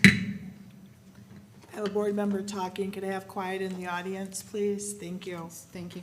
So I just said, well, do you really think that's legal? Because why are you signaling out this individual? Is there something that you can tell me why he was taken off the list? Or what are you can tell me? You know, that doesn't break personal, you know, that you know, there's certain parameters. And he said, no. So then finally at the end of I said, then please, I just need a bottom line. Then I cannot submit this gentleman's name to be recognized for our interview. And finally then he said, well, okay, you can still put his name in. And that whole process just turned me off because I thought it just seemed like there was something wrong, that there was a missing part here to this. And I wasn't comfortable. I really wasn't, because it was after me, I believe, you know, really pushing it, that it was, oh, well, yeah, you can certainly put his name in, but in other words, it doesn't mean that he's gonna still be added to the list. So because of that, it really set in my head a red flag, and I was not happy, and the reason I'm bringing it up after even all these years, what's it been, 2 years, okay, that I wanted to go on record, because if we ever go through that process again, I sure as heck wouldn't want that to happen to any of our new board members, you know, and not to have any rhyme or reason, because, you know, the idea is it their job to select these candidates or us? How do I know if they're not even prejudicial against certain people? Why wasn't that candidate? You follow what I'm saying? I do understand. So I did Yes. not appreciate that as a board member, because I wanted to do my very best and make the correct decisions. And that's the only thing I could say. Otherwise, I have high praise. I've had their virtual classes, and I learned a lot, I enjoyed it, had communication with a lot of people all over the state, so I'm not gonna minimize that, but that still sticks kind of in my craw, and I think, I just wanted to be able to share it. Thank you, Ms. Thank you. Santini. Ms. Wilson, did you have a comment? I think I heard you click your, Yeah, I'm just trying to revisit where we're supposed to be. So are we voting on whether we're going to move forward with this payment to MASB? it's the annual renewal for MASB. Yes. Just wanted to look Yes, this back on, so is that yes, where we are? that's where we're at. I you. would like to add, as, my fellow board members have, discussed, the MASB was selected, for, our superintendent search. There were other groups that we also, so it doesn't necessarily mean that we have to select them, for our superintendent search. They do provide, I feel personally, valuable experience, through Brad, as I think all of our board members know, and as well as, the classes that we take, and the literature that we receive. So that's all I wanted to add. Did anybody else need to make any other comments? Yes, Mr. Maynard? I don't want to beat a dead horse because we're already at 8. Yes. But the search thing is a problem because, an individual here, rightfully so, went through the search process and was very public, and then boom, that other board voted and they truncated their own search, and I didn't see anywhere where the MASB stood up, that's not right, that's not fair. All right, and, if I'm anything, I try to be fair with everybody. So I'm very mindful of them on that search, and hopefully we never have to go, and he's the new 20-year superintendent here. But if we do, I will not be going with MASB. Thank you, Mr. Maynard. Yes, Mr. Powers? Thank you, Madam Chairman. I just want to thank trustee Maynard for refreshing my recollection. I may have spoken with too broad a brush when I said the MASB has not been of an awful lot of value as far as I see it, other than Mr. Banasek, but yeah, they do offer courses, and the instruction is seemed to me to be quality. I went through a lot of it. I'm not sure if you need to pay this to qualify to send your members to the instruction.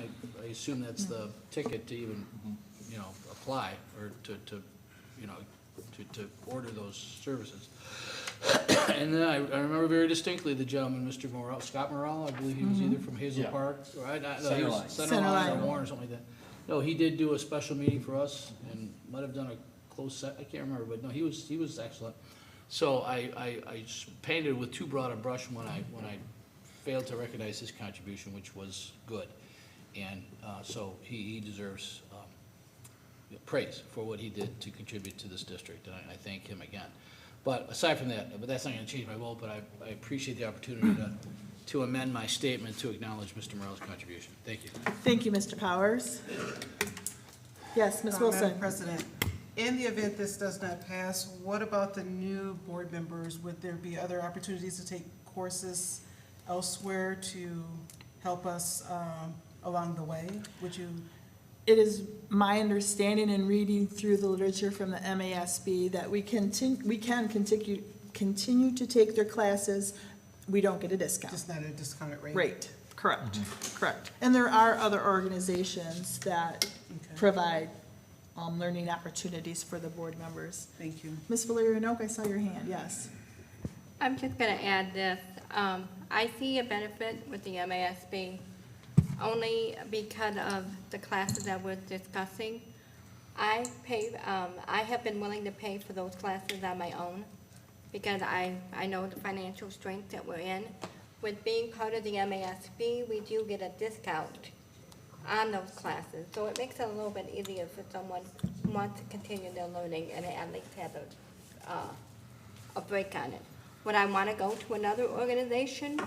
Probably not, because then that means you would probably either have to pay extra for their courses because you're not a member, or become a member. And if you've got the money, then that's fine, but I think MASB does a really good job in educating us, and I agree, I worry about the money that we're spending. I know every time I see a bill, it makes me a little nervous, but I think it is very worthwhile. Thank you, Ms. Valerio Noak. Yes, Ms. Santini? Is the other company called Ballot something that we get emails? That doesn't- Ballotopia, Yes. Yes. Okay, I wasn't 100%. yes. So there are other companies that put out there, but have we ever investigated to see their pricing, their membership, looking at, people that have taken their programs, if they felt they're exceptional? I mean, have we ever thought of feeling it out to someone else? I mean, I'm not complaining about the, but, do we have to lock in, or can we do, some research where maybe somebody, just even as new members, they give a discount because they're happy that you join their membership, or give little different perks? But if we have no comparison on things, aren't we just sort of just following that rubber stamp? And if we're, like our Madam Secretary said, we are concerned about dollars. We want to tell the taxpayers that we are watching every dime and every dollar. Well, then my suggestion would be, why can't we look at other companies and see if there were different pricing? Or maybe perhaps because we're a new member, we'll even get some extra bonus classes or something. But without any comparison, aren't we just saying, well, they've been good, so why look else? And it's not out of being lazy or anything, but I do think that if there are other companies, why can't we find out? They're not the only game in town. And that's just, how I feel. Thank you, Ms. Thank you. Santini. Yes. Madam Chair, I call the question. Thank you, Mr. Maynard. Madam Secretary, would you please take the roll? Trustee Wilson, Yes. Vice President Wilson, Yes. Trustee Zantini, No. Trustee Maynard, Yes. Treasurer Powers, No. Secretary Valerio Nauk, yes. President Kaminsky. Votes yes, motion carries 5-2. Shared Service Cooperative Agreement. The superintendent and the board president recommend that the board approve the Shared Service Cooperative Agreement. Is there a motion? Madam President, I move that we approve the shared services agreement with Clarkston Community Schools as presented by the superintendent. Thank you, Mr. Maynard. Is there support? Support. Mr. Wilson? Is there discussion, board members? Yes, Mr. Powers? I'm inclined to ask the chairman to ask the movement to answer this question, but I don't know if it's fair. I read this, and my question is, what is the party known as Clintondale undertaking, what are we promising to do? Mr. Chairman. And again, I don't want to put you on the Yeah, spot. no. It's a rhetorical question. Maybe it's for the superintendent to answer, if anybody. But, I mean, I can try to figure it out. You Yeah, know, no. I mean, but it doesn't really, usually a contract says, I promise to do this. Party A promises to do this. In exchange, Party B promises to do this. What it says here is that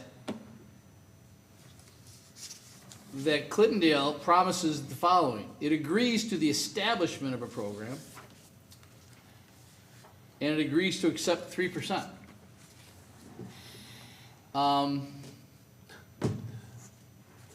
But other than lending ourselves as a geographic area in which we are deemed a quote-unquote eligible other district under law,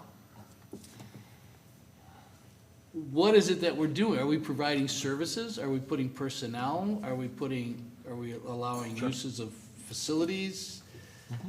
And the reason I ask that is because if we don't promise to give up anything or suffer, or to provide something or suffer some detriment, there's something called consideration, and every contract has to be supported by consideration. So if I promise you, Mr. Maynard, that I'm gonna, go get a drink of water or go to the bathroom. I'm gonna hold you to it. In exchange for you, I'm not doing any, I'm not promising to do anything I'm not entitled by law or obligated by law to do. So I don't see a promise or a detriment or a detriment suffered by Clintondale or a benefit provided by Clintondale in this contract, and I think that's a problem, so. Thank you, Mr. Powers. Mr. Maynard? Madam Chair, Yes. this, despite his earlier equivocally saying it was Mickey Mouse earlier at the beginning of the meetings, which I he's meant yet, that in the nicest way. yes, apology would be taken then. This was one of the things that I actually learned from Barry when I read a contract. And I actually asked the superintendent, Ken, how you doing? Good, okay. And I actually asked the superintendent that very specific question. And I'm gonna defer to him because this is one of the reasons that I'm an affirmative on what we're gonna do in one of those closed sessions. So, Madam President, I would defer the treasurer's question to the superintendent through the chair for the superintendent to describe, because it's actually pretty cool what he's done. Yes. Mr. Janzarek, would you please speak to what's on the table here? So we are in an agreement with Clarkston Community Schools for a shared service cooperative agreement where, because we are geographically located in Macomb County, they are in Oakland County, they can only service for shared service students in their county or counties that are contiguous. It's very similar to school of choice. You can only service the kids in your district or your county or those counties around you. For a school district that's maxed out within their area to continue to grow, they need to then have a partner school district where we come in. Where, because St. Clair County is contiguous to us, there's a school that wants to utilize them, so therefore, we are their kind of partner school in that setting. In there, you ask what we do, we allow them to continue to expand in St. Clair County. So we're not providing any services? We're No, not sir. sending a teacher to teach to anybody? No, or- sir. We get 3%. So what if they say we're not gonna pay you because you didn't do anything for us? Can we sustain that in court? That we suffered some detriment? I've already talked to legal about that, Okay. about the contract that's in front of you. And they believe that there's enough consideration to support the contract. Thank you. So other than, so what is it, we're giving them to use our name on a certificate? Because Macomb County is contiguous to Oakland, but they need somebody contiguous to St. Clair. Correct. Which they are not. Correct. Thank you. But we're just lending them, I'm sorry, Madam Chairman, and I don't mean to cross-examine you, I just want to, You're good. we're lending them our name and our geographic Our ability location to enroll kids for them to enroll kids for their shared service program. Okay, so if the state called upon us to account to anybody, Nothing. what will we have to do to satisfy our obligations to the state under law? We have nothing that we would have, Okay, there's nothing there. so We have basically, to account for we're the money that we would be receiving. getting 3% for lending them, it's like selling a license or a right to apply for a liquor license or something like that. You know, we don't necessarily want it, but we have it and it's valuable. And if somebody else wants to use it and pay for it. So it's kind of a good deal for us because we're getting money basically not, we're not doing anything. The school district that do shared services can only grow so much. There's a Yeah. percent cap before you get to that cap. All the school districts that got in before the cap was put there, they were able to grow substantially. Now, if we were to jump into that game, we could only grow a certain proportion of our student population. Now, they're able to grow continuously based on where they're at with their numbers. So they utilize us to continue to grow that number. Okay, so what you're saying is, you're benefiting Clarkston substantially, you're benefiting the St. Clair Students, people substantially, and we're getting a nice cut of money for doing something that really doesn't cost us. helps kids. So really, you're not giving yourself enough credit. You just did a great thing. Thank you. You brought in money for us, basically. So can you do this more? Can we sell some more of these advantages? All right, I believe. What is that 3% going to translate in? I won't know till the beginning of the year. But are we talking serious money here? Not yet. But it can be. Okay, thank you. Thank you, Madam Chairman. I didn't mean to overstay my welcome with the superintendent. Thank you. Thank you, Ms. But I Wilson. think the superintendent, what I've demonstrated is he's entitled to our applause. Did a great job. I'm gonna vote yes. I hope my brothers and sisters vote yes. Ms. Wilson? Oh, I just have one thing. I was reading the contract as well, and I see that we can renew, I think, every year or something like that. But I also saw that we can terminate the contract with cause. But can we terminate without cause? If we just don't want to, no, we're just locked in?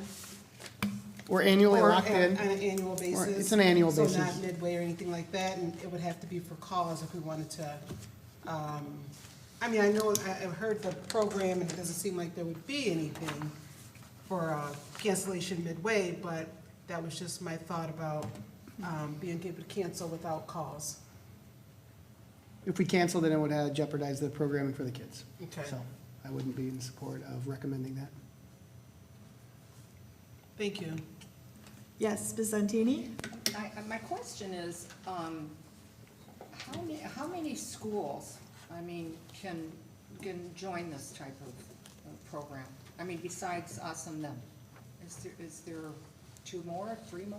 Is that a silly question? I'm not understanding your question. I do Okay, apologize. besides us, is there any threshold, are they going to make the same offer to other districts? And if they are, how many are there and who are those districts?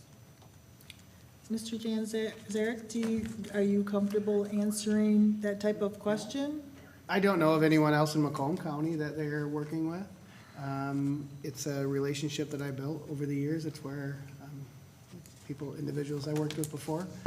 So for me, I didn't ask if you were working to support anyone else or doing anything else. I can tell you that districts across the state do it. There's a couple districts that are very large in terms of their number of shared services that they offer. And really shared services is looking at, for kindergarten, it's for a full FTE. For anyone above kindergarten, it's any elective type class. And then you break down that elective type class in terms of supporting the teacher supplies material on their side of it. For us, we're just the ability for them to utilize Macomb, which is contiguous to St. Clair. Thank you, Mr. Janzarek. Does that answer your question? One other question? Yes, of course. Because I think it looks like a very win-win. I'm not doubting that at all, and I want to thank our superintendent for fielding this and finding this. You know, this is like, a little gem, a little diamond in the rough, so Yes. thank you. But I'm wondering, because, I don't see it here. Is there, could there become a point where they will say, what if they don't want to partner with us anymore? Are they able to break that agreement? Is there a time frame? Is it for 6 months? Is it for a year? Or can they change their mind if they don't want to have the agreement no longer with our district? I'm wondering if there's Thank you. Annual. to that. Annual. It's a yearly contract. With- So, and how long? It's an annual contract with the exception of there's a with cause on With either cause. end. Okay, on Section. either end. Either end, yeah. Okay, thank you so much. Thank you, Ms. Santini. Thanks. Board members, anybody else? Just, Mr. Superintendent, hang out your shingle and go get a few more of these. Okay. Madam Secretary, would you please take the roll call? Trustee Maynard? Yes. Trustee Wilson? Yes. Trustee Zantini? Yes. Treasurer Powers? Yes. Secretary Lisa Flaherty-O'Neill, yes, and Vice President Wilson? Yes. And President Kaminsky. Votes yes, motion carries 7-0. Thank you for your hard work, Mr. Janzarek. Madam Chairman, Yes, Mr. Maynard. I move to approve the final budget for 2024-2025. Thank you, Mr. Maynard. Is there support? Support. Ms. Wilson, is there discussion? Yes, Mr. Powers? Yes, Treasurer, and as Chairman of the Finance Committee, I would like to report that my fellow committee members, again, went the extra mile by meeting again for a special last-minute emergency meeting at 5:30 today. I worked very hard. Ms. Desarette did yeoman-like work, as did Superintendent Janzarek, and I know that these things are never easy, and Mr. Janzarek was kind enough to share with all of us, the Hobson's choice about trying to make a budget when you're an organization of significant financial responsibility, but you don't know what funds are even gonna be earmarked for you. Everything is on a contingency from the state. And so it's largely guesswork, and I think the finance branch of our administration did a fantastic job trying to make something sensible out of that guesswork. So I think from what we could tell, and as you know, we have some pretty committed members of the committee who asked a lot of hard questions. And I think both Ms. DeRosette and Mr. Janzarek did a fantastic job standing up to those very difficult questions. And at least to my satisfaction, fully explained all of the rationale behind these two budgets, and I just want to thank them and thank the committee. And I will be voting yes in favor of Mr. Maynard's motion, seconded by Vice President Wilson. Thank you, Mr. Maynard, Ms. Wilson, for all your hard work. Thank you. And Mr. Janzarek and Ms. DeRosette, thank you. Thank you, Mr. Powers. Anybody else? Hearing and seeing none, Madam Secretary, would you take the roll call? Trustee Maynard, Yes. Vice President Wilson, Yes. Trustee Zantini, Yes. Trustee Wilson, Yes. Treasurer Powers, Yes. Secretary Valerio Nauk, yes. President Kaminsky. Votes yes, motion passes. Madam President, Yes, Mr. Maynard? I move the adoption of the 2025-2026 school budget as presented by the superintendent. Thank you. Is there support? Support. Call Ms. the question. Madam Secretary, would you please take the roll call? There's no discussion? There's usually a discussion. Trustee Maynard? He called the question. Okay. Yes. He called the question, so take the vote. Oh, I'm sorry. So go ahead and do the vote. Take the roll vote, yes. Okay. Trustee Maynard, Yes. Vice President Wilson, Yes. Trustee Zantini, Yes. Trustee Wilson, Yes. Treasurer Powers, Yes. Secretary Valerio Nauk, yes, and President Kaminsky. Votes yes, motion carries. Board meeting calendar for the 26 calendar year. The superintendent and the board president recommend that the board approve the 2026 board meeting calendar as follows: January 12th and 26th, February 9th and 23rd, March 9th and 23rd, April 13th and 27th, May 11th and 26th, June 8th and 22nd, July 20th, August 24th, September 14th and 28th, October 13th and 26th, November 9th and 23rd, and December 14th. Is there a motion on the floor? Motion. Ms. Wilson, is there support? Support. Mr. Wilson, is there discussion? Madam Chair? Yes, Ms. Santini. On November 9th, right? November 9th. Which Okay, 1 second. I- Just give us a second here. Yep, I thought I looked at all the days, but. November, Matches up. 2026. November, this is November of 26.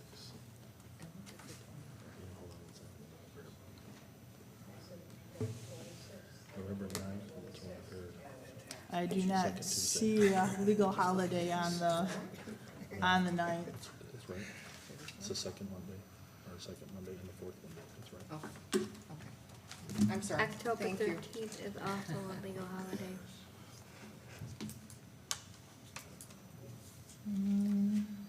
October 13th, I thought it was October, Monday the 9th, Monday the 23rd. Madam Chair, I call the question. Thank you, Mr. Maynard. Madam Secretary, would you please take the roll call? Vice President Wilson, Yes. Trustee Wilson, Yes. Trustee Valentini, Yes. Trustee Maynard, Yes. Trustee Powers. Yes. Treasurer Powers, excuse me. Yes? Secretary Valerio Nauk, no. And President Kaminsky. Votes yes. Motion passes 6-1. Transportation agreement, the superintendent and the supervisor of buildings and grounds recommend that the board approve the 25-26 divergent transportations agreement. Is there a motion on the floor? Motion. Ms. Wilson, is there support? President will support the motion. Discussion.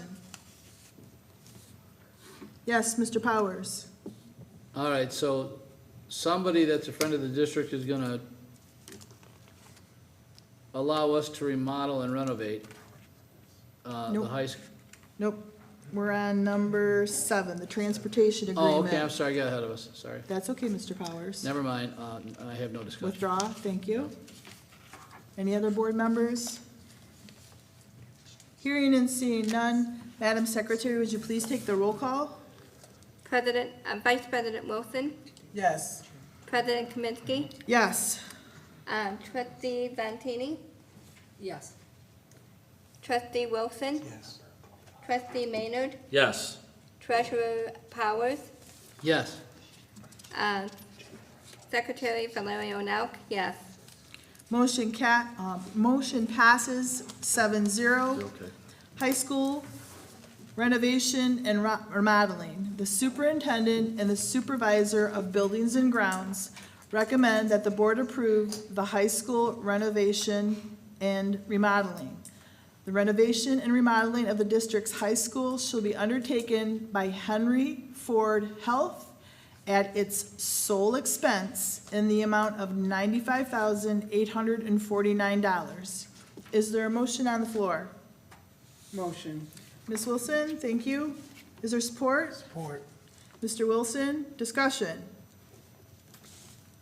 Mr. Powers. just a quick question. Sounds like the renovation and remodeling will be something that the district will maintain absolute 100% control over, and that a third-party friend of the district, Henry Ford, is going to give us money to do that. So my question is, number one, I want to confirm that by what strings are attached, what's going to follow that commitment? To what extent can they inextricably intertwine themselves or intermeddle with what we do in the renovation remodeling? And then number two, what is the catch? Why would they be doing this when they could give their money to any other charity? Those are my two questions.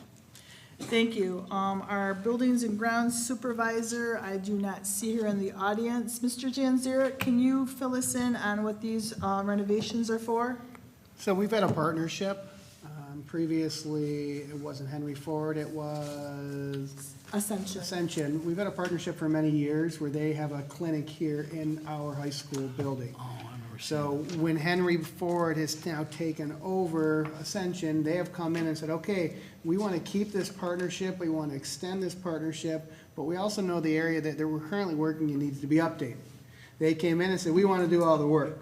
I said, well, I have to first go through legal and make sure that that's an appropriate thing for you to step in, which is the bottom two notes of the contract that you read here. After working with legal, they said not a problem. So they are working with our gentleman here, our maintenance gentleman, to make sure the work that's happening is we're not put in a situation of having to then turn it back to a classroom and it won't be awful. He understands where the pipes are, any dangerous things that they could be doing. He's in support and consultation with them. So they're gonna come in and they're gonna update their space. Are these the athletic fields or interior or No. both? None. Okay. It's inside the high school. There's a section by our counseling department, between counseling and special ed, where we have a clinic. If you go into the The library between the middle school and high school, you can see their sign sitting right there. No, but I mean the physical improvements. Is it gonna be the athletic fields or to No. the? It's the going to buildings? be their area that they are putting, their clinic that they're working in. So it's just gonna be kind of making it look prettier, in other words? Upgrading their clinic, yes. Okay. So it's like wall treatments and floor treatments and things like that, or actually moving walls and stuff? They wouldn't be able to move any structural walls, Okay. but they are upgrading up to $95,000 of And upgrades. who else benefits from the use of that space? when Our they're- students when they're benefit needed? greatly from the use of that space by Okay. going to the free clinic as well as our community. But when Henry Ford is not occupying it for its does it have 100% 100%, occupancy? they are there 100% of the time. Oh, okay, so there's no non-occupancy time by that we can go Correct. and do other things there? Okay, Correct. thank you. Mr. Janzer, can you tell me, if I remember correctly, I know with Ascension, anybody in our community could come to that clinic. Is it the same with Henry Ford? Anybody in our Correct. community can come and Yes. benefit from this, from this clinic? Thank you. Had a great meeting with them about expanding programs as well for our community. Perfect, thank you. Yes, Ms. Santini? Madam Chair, just to double check, to ask, it says that it's gonna be Henry Ford's health sole expense, so it's out of their pocketbook. That is correct. Okay, and this might not be pertinent, but it is a question that I have. And maybe we're not even be able to be privy to it, but when they come in and they do this renovation, do you know if they use any union employees to do the renovation, as far as if it's drywall, if it's replacing floors or painting or whatever? Do we know that at all? I'm just wondering if not, because I wonder, if Clintondale's in support of union workers. This contract is from Ames. I'm not familiar with the general contractor, Mr. Janzarek, and since our buildings and ground person is not here, do you know if this is a union company? And if you're not comfortable answering the question? I don't have the information. Okay, thank you. We do not have an answer for you. Okay, thank you. Yes, Mr. Maynard? Can that be put in the weekly report? I think that could be a directive to add that for our weekly report. If this quote from the company provides union workers. Mr. Janzarek, thank you. Any other discussion, board members? Hearing and seeing none. Madam Secretary, would you please take the roll? Vice President Wilson, Yes. Trustee Wilson, Yes. Trustee Zantini, Yes. Trustee Maynard, Yes. Treasurer Powers,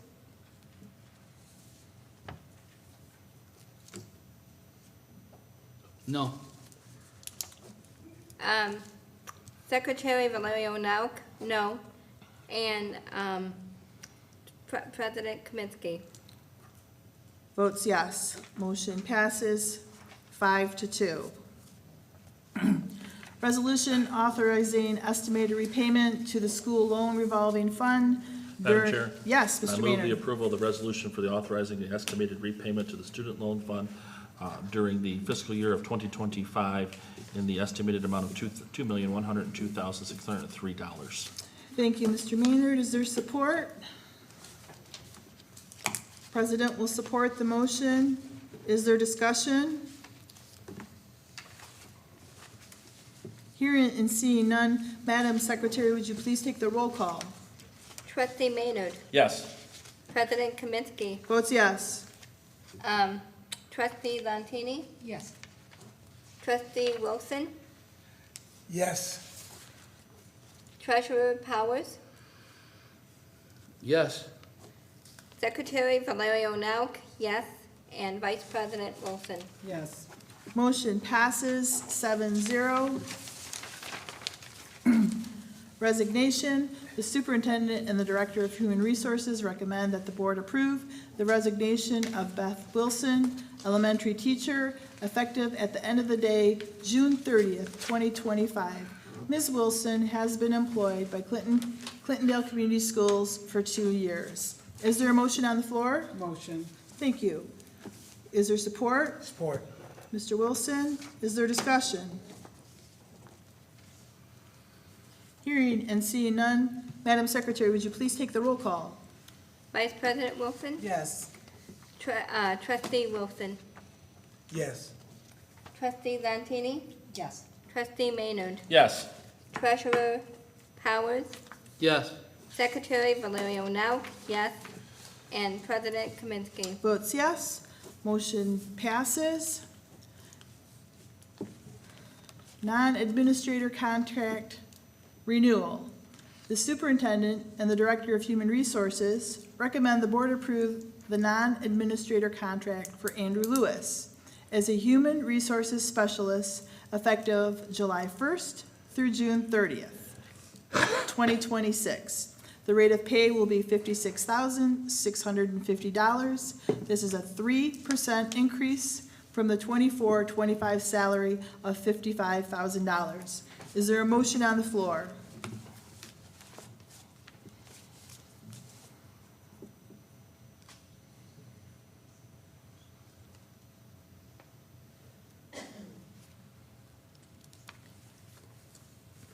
Hearing no motion.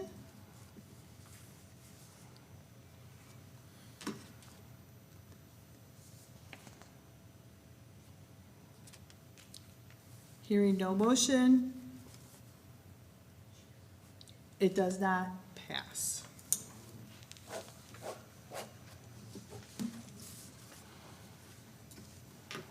Administrator contract renewal.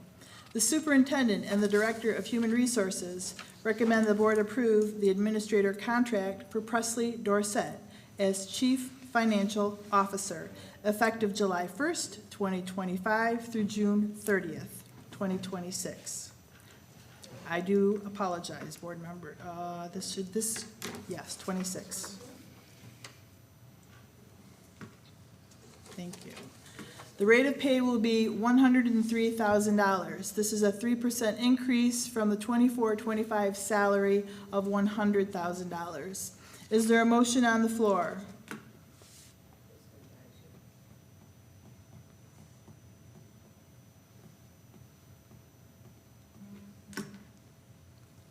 Is there a motion on the floor?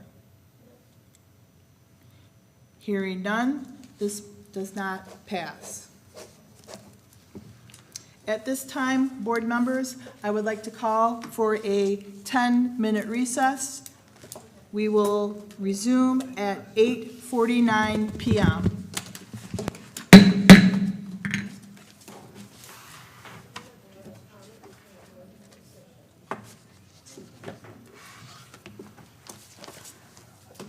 Teresa, I'm sorry, Felicia, Yes. where is the,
Yeah.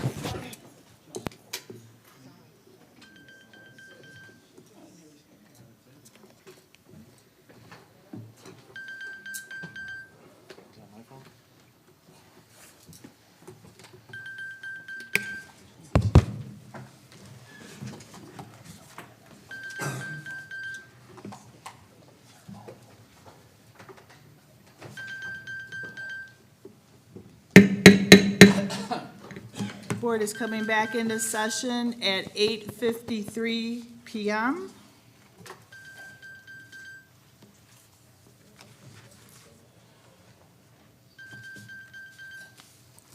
The next item on the agenda is pay schedule discussion, pay schedule for non-52-week employees.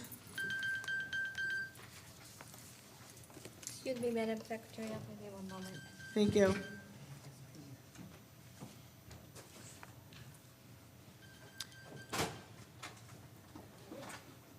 Ms. Wilson, can you take the minutes into our board secretary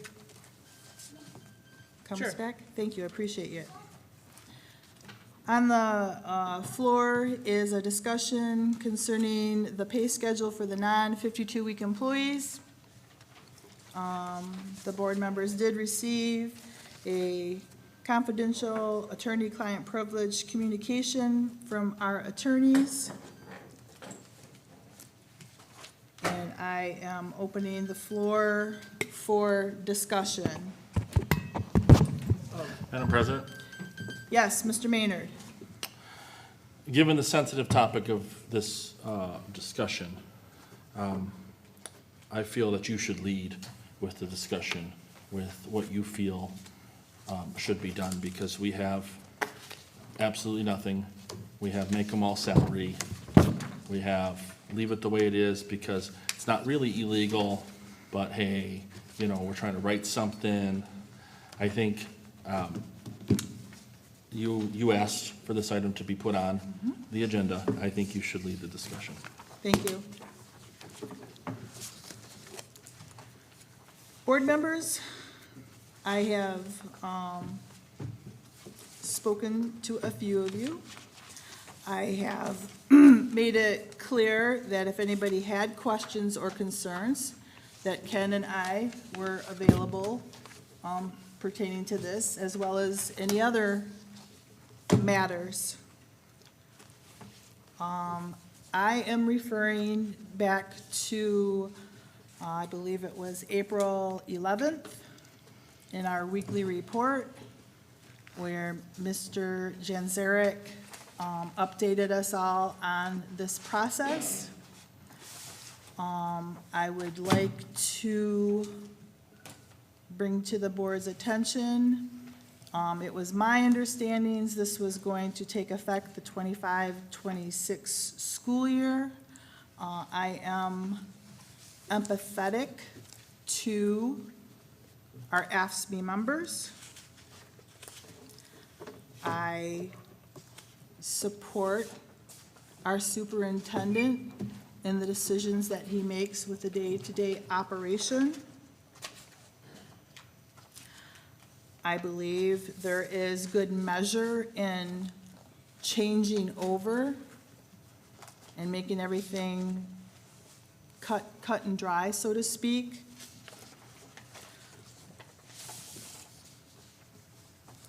It is my impression, it is my understanding that our AFSCME employees' pay statements state salary and not hourly.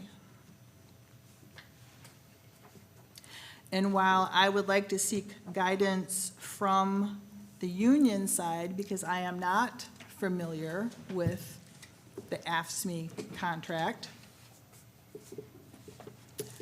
I feel that we make them salary, and that makes it clean.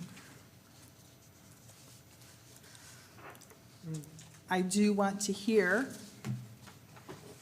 from fellow board members because I am not a body of one. We are a voice of 7. So Madam Chair, are you offering a motion?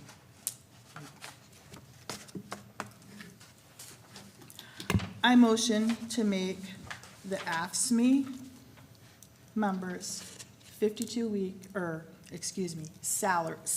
salary, go on a salary scale. That is my motion. Second. Mr. Wilson seconds this motion. Discussion. Madam Chairman. Yes, Mr. Powers. Robert's Rules of Order do not allow a motion to be made orally at a board meeting on a matter that's not, when the motion has not been put on the agenda, and I think there's no dispute that the motion itself is not on the agenda. The reason, now, I think Robert's rules allow for certain exceptions to that rule. Such as, motion to table, certain ancillary motions. But I'm not even sure that I could even make a motion to censure at an oral motion on the record at a board meeting without there being some notice, Otherwise, I could move right now to censure all 6 of you. And, so I'd have, forgive me, I wasn't prepared, I didn't bring my Robert's Rules of Order, I didn't think there was gonna be an oral motion of this magnitude. I have no idea how, what, or why we could even do this, even if we wanted to do that. You're dealing with people who have a collective bargaining agreement. I think that obligates us to pay them according to a certain pay scale. So I'm not even sure it's within our, even if the motion were proper, I'm not sure it's within our authority to do this. I have no notice of this. There's no way I could possibly research this and have any type of an opinion to render a competent vote on it. I was going, since I've already objected to the mere matter of a discussion item being put on the agenda, and I lost, my suggestion or request would be for the discussion, could you please define it as to what is the questions or question that we're being asked to determine? The best I can tell is there is some prior process that has been going on since before I think any of us sitting on the board today were board members, and that somehow the management had acquiesced in doing what's called spread payments to non-52-week employees. And the law says that when the employee earns the money, they have to get paid within 2 weeks after the rendering of services that entitle them to be paid. And if we don't do that, we might be outside of the law. There are also certain tax implications and so forth. However, if people relied on that and it got to the level of policy and so forth, maybe that's something we should consider. I haven't, had a chance to contemplate the reasons for that. There was a suggestion that we get a legal opinion. We did get a legal opinion. It was something that was sent to us and expired on a 24-hour basis. So I want to thank the chair for putting the hard copy. I think we do have the hard copy in front of us, which I see Yes. reason not to have that. I want to thank the chair for that so I can study it again, because I just gave it scant attention over the weekend, unfortunately. However, the opinion that we got from the council, I don't know that it talks about the motion that's now before the membership. So, I don't think we've even asked for or gotten any legal advice on whether we could even convert hourly people to salary. I'm just not sure how the wage and hour laws and how that would even work. I would think that even if we said that, they'd have to consent. So, guess what? We have agreed to pay you hourly, we're gonna pay you salary for now, and it also seems like the tail wagging the dog. If we're doing that just so that we can do the spread, maybe there's another less drastic way to validate the spread, if that's really what we wanna do. But even if we unanimously resolve tonight that we're gonna convert them to salary, I think they still have to consent. And I don't know how that would be effectuated, or when that would be effectuated, and what time constraints that we're up against. So forgive me that I'm very ignorant about what it is we're even talking about. However, I will excuse myself from that ignorance by saying that I've not been given notice of anything that would have put me on notice that I would have to research these things to even understand what question I'm acting on, because I just now found out about it maybe 7 to 10 minutes ago. So I think the motion's improper. If I can file a motion, if I can make a motion orally, my motion, and I'm not sure I can in Robert's rules, but my motion would be to either strike the motion as improper or to table the motion until we have proper notice and we can act. So that's respectfully, Madam Chairman. Thank you, Mr. Powers. I do appreciate that. Mr. Wilson, I saw your, Yes, yes, madam. Going back to what got us here, I think it was put out that what we're doing is illegal. Reading what we received back, I didn't see anywhere in there that said it was illegal, what we were doing with the stretch pay. I think I remember last time we spoke, on the employees' pay stubs, it says salary to this date. Right. Okay. The third thing is, when an employee is hired, they do sign, the superintendent said it's not a contract, but they do sign a piece of paper wanting 22 weeks or 26 weeks. And I guess my question is, what is the validity of that piece of paper? If it's not a contract, what is that? It's just giving notice that, I want my pay this way? When you sign your signature, it should mean something. So I think that's what got us here. And now that we found out it's not illegal, now that we found out there's 5 or 6 districts that does this, I agree with you on, just making them salaried and going from there. The other thing is, I know I can't talk too much about what we received, but the laws that were stated, once again, I just didn't see where they had any relevance to what we're doing. If we are breaking the law, then 100% we need to stop and we need to change. That's what brought it to my attention. I understand that the superintendent is supposed to do his job, and people are supposed to the board is supposed to let the superintendent do his job. But I'm not gonna be part of a board, and I know something is being done wrong, and just turn a blind eye. And I'm not saying the superintendent did something wrong. I'm just saying that when I looked at it, and if someone said in the administration at central office that it's illegal, we should look at that. If we're doing something illegal, I'm not going to go. There's been superintendents that went to prison. Maybe if they had a tough board, maybe they wouldn't have went to prison. So I don't rubber stamp, and I don't care about micromanage. I do not care. I will not be part of a board that does anything illegal. I will always check.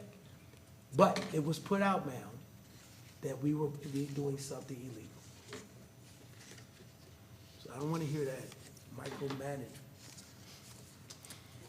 Excuse me. from the attorney letter, it did state there was gray area. Correct, yes, ma'am. And I do believe I can make that statement. I'm questionable, for me, I have questions, I agree. Madam Chair. Yes, Mr. Maynard? Thank you. It seems to me, and I said last meeting, if the superintendent was right, then I'm all for it, okay? So this all percolated starting in December. It percolated. Former board member told me about it after he left the board, and I've been monitoring the situation, and nothing really happened until April, and then we had a weekly report. And then all of a sudden, people started calling us, which is their right to do, and it's our right to do with that information as we please, no matter who it is calling. And then I will say that I had some questions, and I am the reason that it was restated again by Ken in May. I'm very confident about that because he answered my questions and then added a few other pieces of information inside the May one. So this has been something that's been going along, but we've got a couple of problems. The first is we got pay stubs that say salaried. That means somebody knew about this and decided to say salary in my mind. And that, poof, they can do it now because their pay stub says salary. That's problem number one. Problem number two in my mind is that if this has been done and it's going on and we don't have any kind of notice up until now, Barry and I have been doing this for just over 3 years, and this is the first time this has ever come to the board. Through Holly, who went through everything with the fine tooth comb and brought over so much stuff when Barry and I were first on the finance committee together, to Ed, and to Miss Dorsett, who did bring this issue up, finally. We have emails from Miss Snee, who has been diligent and said no other schools in the area. She confirmed whatever schools in the area. I don't want to, because I can't read it, I don't want to paraphrase it at the moment. And then we have reports that what was being said, okay, side A. Then side B was presented. So we're here today because side A contradicts side B and side B contradicts side A. And we're also here because payment decisions, it's very important. The superintendent instructs the staff as to the board's wishes. So I can only conclude that this has been going on because some board allowed it to go on for a very long time. Maybe shouldn't, maybe shouldn't have. But with those two factors not in our, I don't want to say favor, it's not the right word, but not in our direction as a board to stop this, maybe the solution here is to either agree with the President Kaminsky and say they make them salary because they've been acting, we got them on a pay stub that says they're already salaried, which, okay, and then put them inside of, and then go through some other items. Now, we are, Mr. Powers brings up one incredible point, and it is right, that when we make this move and to officially make them salary, they have a contract with the Board of Education, 7 of us. So we will have to go to them and say, in terms of long pay, a letter of agreement, this is what it means. So we will have to go back to them and provide some sort of thing. They will have to do it. And I did a lot of research on Sunday after we talked, Felicia, because this was an issue. So we're going to have to take some steps, but I think this is the appropriate way to take them so that we're done, things work, and then if the board decides, future down the road, to say, okay, your salary, let's talk about working an extra month or something, however we make it easy. Just this all makes things more clean and more easy because the salary is done, the computation is done, and just like any teacher, it's not a problem for the teachers. They're all salary and they push everything out. If these people are classified as salary, then we no longer, well, we do have to worry a little bit about the minimum wage because there's a little kicker there. That is one area where Ken is like right. And I don't mean to say Ken as Ken, but the presentation Ken made is correct. So we have to be very clear about that. But the action does fall to here because we've agreed to pay them X amount of dollars over X amount of time. And whether a board of ours, because I believe Ms. Kaminsky, and you can correct me when I'm done if I'm wrong, that you could not find a board motion. Color me shocked that our record keeping isn't great. Still been a problem. But I think at this particular thing that I think it's the right move. I think they already say salary. And I think we're overcomplicating things. And I think we just need to do what we have to do and be done with it because, I mean, if you know, A, B. It's not Ken right, Ken wrong. It's not union right, union wrong. It's, they recognize the salary. They've been going this way for such some time. And it really, to paraphrase, it's not illegal according to that memo. That memo said it was, you know, but paraphrasing and quoting the chair, that it was a gray area. So, you know, I think there's valid points on all the sides, and I think an additional valid point that the treasurer made was maybe, just maybe, a little more time to study the issue might be in order. And there's no hesitation. I know they're gonna get a lump sum on the 30th. You know, there's no reason we can't just delay that lump sum and then have the policy committee get into this and bring us back a resolution on the 23rd of July. Unless I'm wrong, Madam Chair, unless the superintendent or the director of HR seems to think that it's gotta be done by the 30th, she's got her hands rowing. If time is not on our side, then I'm inclined to stay with the president, who's declared a course of action until otherwise told it was illegal. Thank you, Madam President, and thank you to my friend, the treasurer, who has used his fantastic legal mind to bring up some good points. Thank you. Yes, Ms. Santini? Again, I need clarification. The statement was just made that, you know, we're on another time frame. Why wasn't that found out ahead of time? Why are we always against the clock on certain things, and then we feel that we've got to comply and give our vote, but then some individuals, I'm not saying, can't speak for anyone else, I can speak for myself, but then we're voting on things that we maybe don't have all the facts or all the information. Why does that keep happening? That's one of my questions. And again, I'm not pointing any fingers or anything like that. I'm just an observation of being on this board since 2023 with 3 appointments under my belt. And it's hard. It's hard for a board member, and I think everyone collectively on this board, they want to do the right thing. We're here for all the right reasons. I know I am.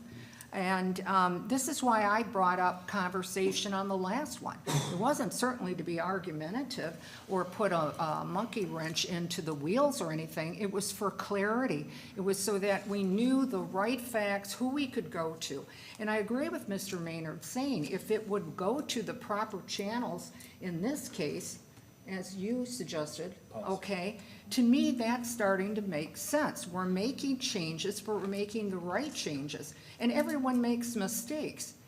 But I just think that, you know, we have to learn from our mistakes and move forward, work collectively, and, you know, and not just rubber stamp things either. So I agree with Mr. Maynard said, and I agree with Mr. Powers said, but I just feel further study and clarification is really needed. The last thing that I have to say, and maybe perhaps it's not correct, but this is my question, is that, you know, I feel that the unions are the ones that set the parameters of what their employees, you know, they're their voice, okay? And so do we really know what they're telling us? But not only that, I mean, I guess my question to even the union would be is, do they collectively even ask the employees to see who is for this, who's not for the change, who's for the change? I mean, isn't that the democratic way? I mean, I would think that the unions would want, you know, to support so that it isn't, you know, 200 against 400 or something. If they would know, though, they would know what their wishes are. I don't know what they are, and that's what's difficult for me, and that's what I'm struggling with right now. But again, with further clarity and observation and whatever, and again, I don't know how close the time frame is again, but I think those are valid points, and I know I'm very concerned about them. Thank you. Thank you, Ms. Santini. Madam Chairman? Yes, Mr. Powers? 2 questions. The first question is responding to Brother Wilson's comment about what we did may have been illegal, or what we are doing may be illegal. Mr. Maynard's comment that it's gray area. It is a public document. It's a letter of the Assistant Attorney General that says that spread pay would be illegal if not provided for in a collective bargaining agreement or without the full, free, and written consent of the particular employee. So, I don't know if it's provided for in a collective bargaining agreement. I don't know what particular employee it affects or employees. I don't know if those employees, separate from the collective bargaining agreement, have given their full, free, and written consent. Having said that, the opinion of the Assistant Attorney General is not law. And it does not precedent, and it is not an authoritative statement that tells us what we can do to conform our conduct to the law. You have a statute, which is clear law. You have published decisions of courts of appeals of the state. That's precedent. An opinion of an attorney general. Frank Kelly, anybody. Dana Nessel. That's not law. We don't have to follow it. It's an advisory opinion. So no court is bound by it. We're not bound by it. The Assistant Attorney General certainly is not law. So I don't think I'm giving it any way saying that's a published, but I don't know what that means. So I don't think we should jump to conclusions saying we're in violation of law, we're not in violation of law. I don't think we know, you know. What we do know is that if we want to continue it, we should do so cautiously, if at all, or probably not at all. Now, the second question is voting to convert them to salary, which is the motion on the table. We are not empowered to do something that we don't have the legal authority to do, whether constitutionally or under the statute. That's something called ultra vires. So I can say, listen, I move that, you know, tomorrow be pink shirt day and everybody in the district must wear a pink shirt. Okay, I don't have the authority to do that.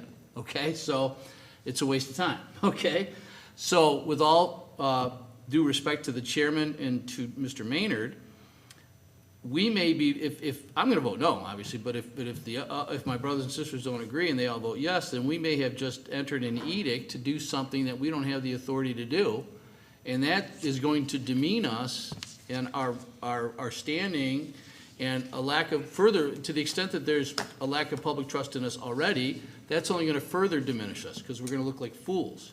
You know, okay, they think they can just, you know, wave a magic wand and turn and say, guess what, you were hourly yesterday, your salary today.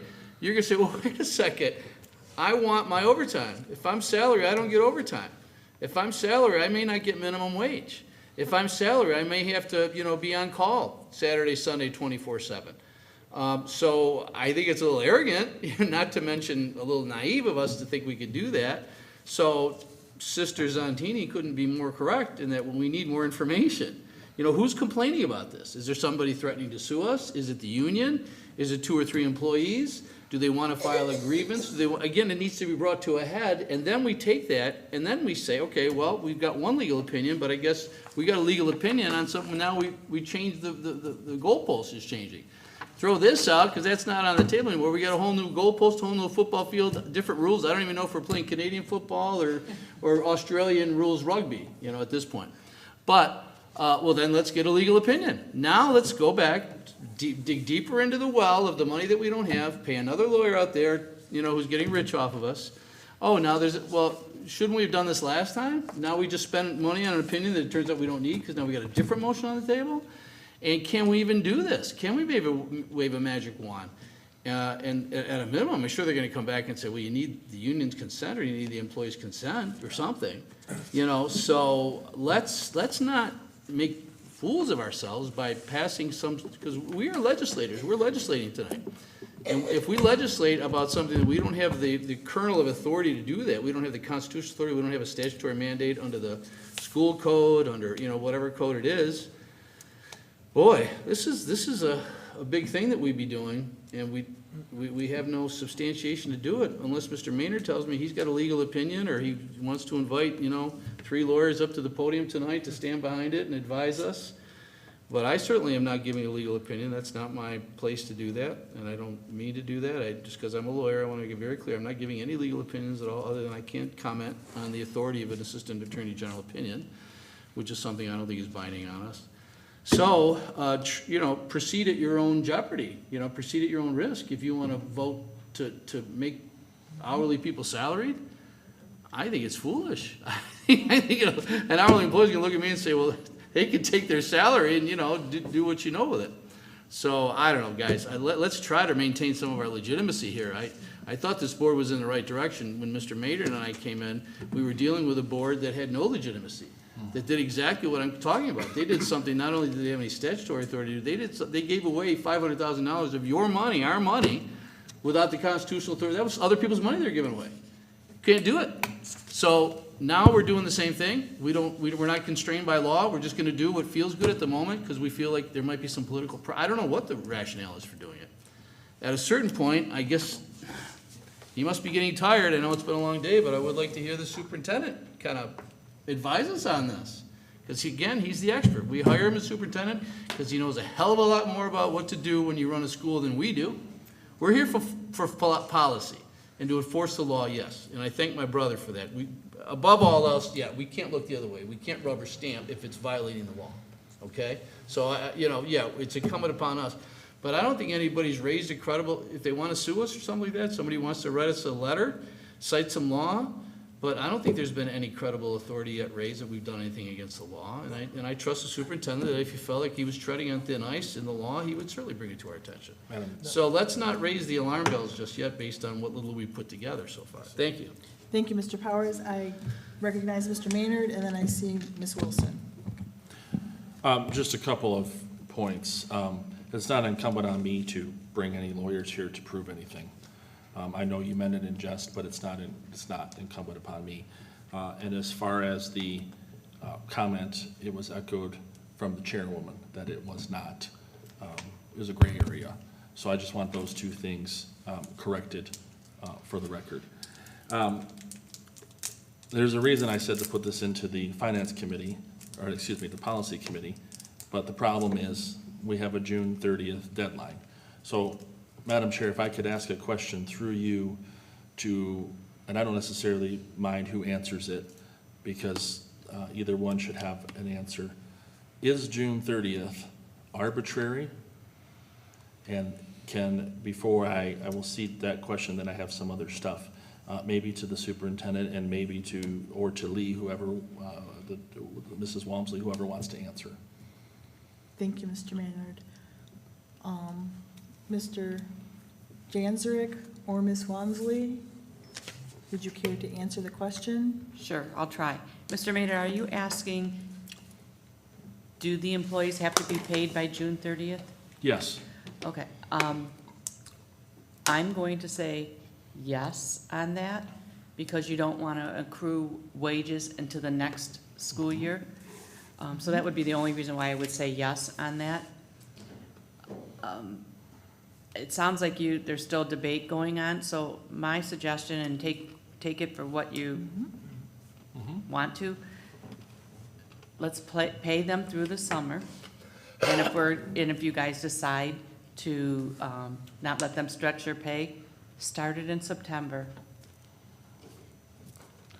Madam Chair, that's Yes. a reasonable suggestion from the Director of HR. That gives us plenty of time to review whether we have to do this, what we have to do.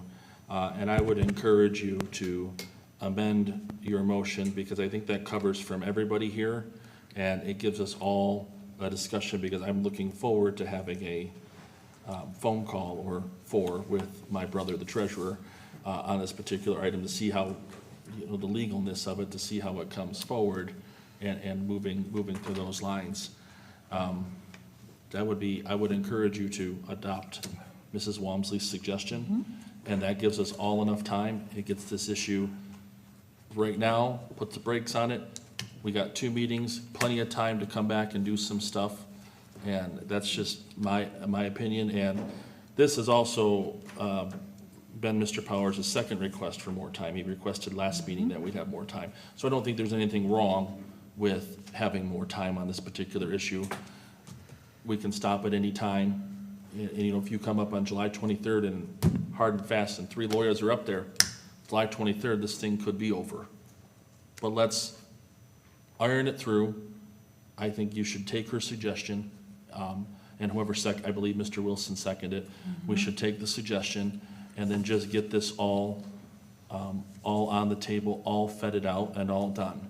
Because our previous board has allowed this to go on. So, and our superintendent is leaning one way. And to be honest, his explanation isn't wrong. And the people who are talking to everybody, their facts aren't wrong. You know, I just don't want us to be 7 angry men and women in a jury room trying to figure it out. Let's vet it out and let's, you know, take our time and go through this. And so I just urge you to take Lee's suggestion, Director Walmsley's suggestion, and I think that gives us enough time to be done with the final decision that makes it look good. I mean, I think going salary is a thing, but maybe we need to look at dealing with it because we already say it on one of the pay stubs that was provided. So I guess I would just close my comments by saying I would urge you and the seconder to adopt the suggestion by Director Walmsley, and then let's get some serious work into this before the 23rd meeting so we all can become more prepared. Thank you. Thank you, Mr. Maynard. Before I make, you're good, okay. So I am amenable. May I address? Go briefly? ahead, Mr. Maynard, or Mr. Powers. 2 things. Again, respect to trustee Maynard. He said that the superintendent in his memo is not incorrect. I'm not sure what the memo is. I don't know what he said. I don't know what we're talking about. It's So his that, weekly report. that to me, I'm sorry, but I maybe I speak for other members, maybe I don't, but I, for one, don't know what that is, and I don't know if my other brother and sister members do. And if so, then maybe you guys might have an inside track that you might want to share with us, because us outsiders, or me as one outsider, certainly don't know that. Number 2, I have utmost respect for Ms. Walmsley. She knows that, everybody here knows that, I think.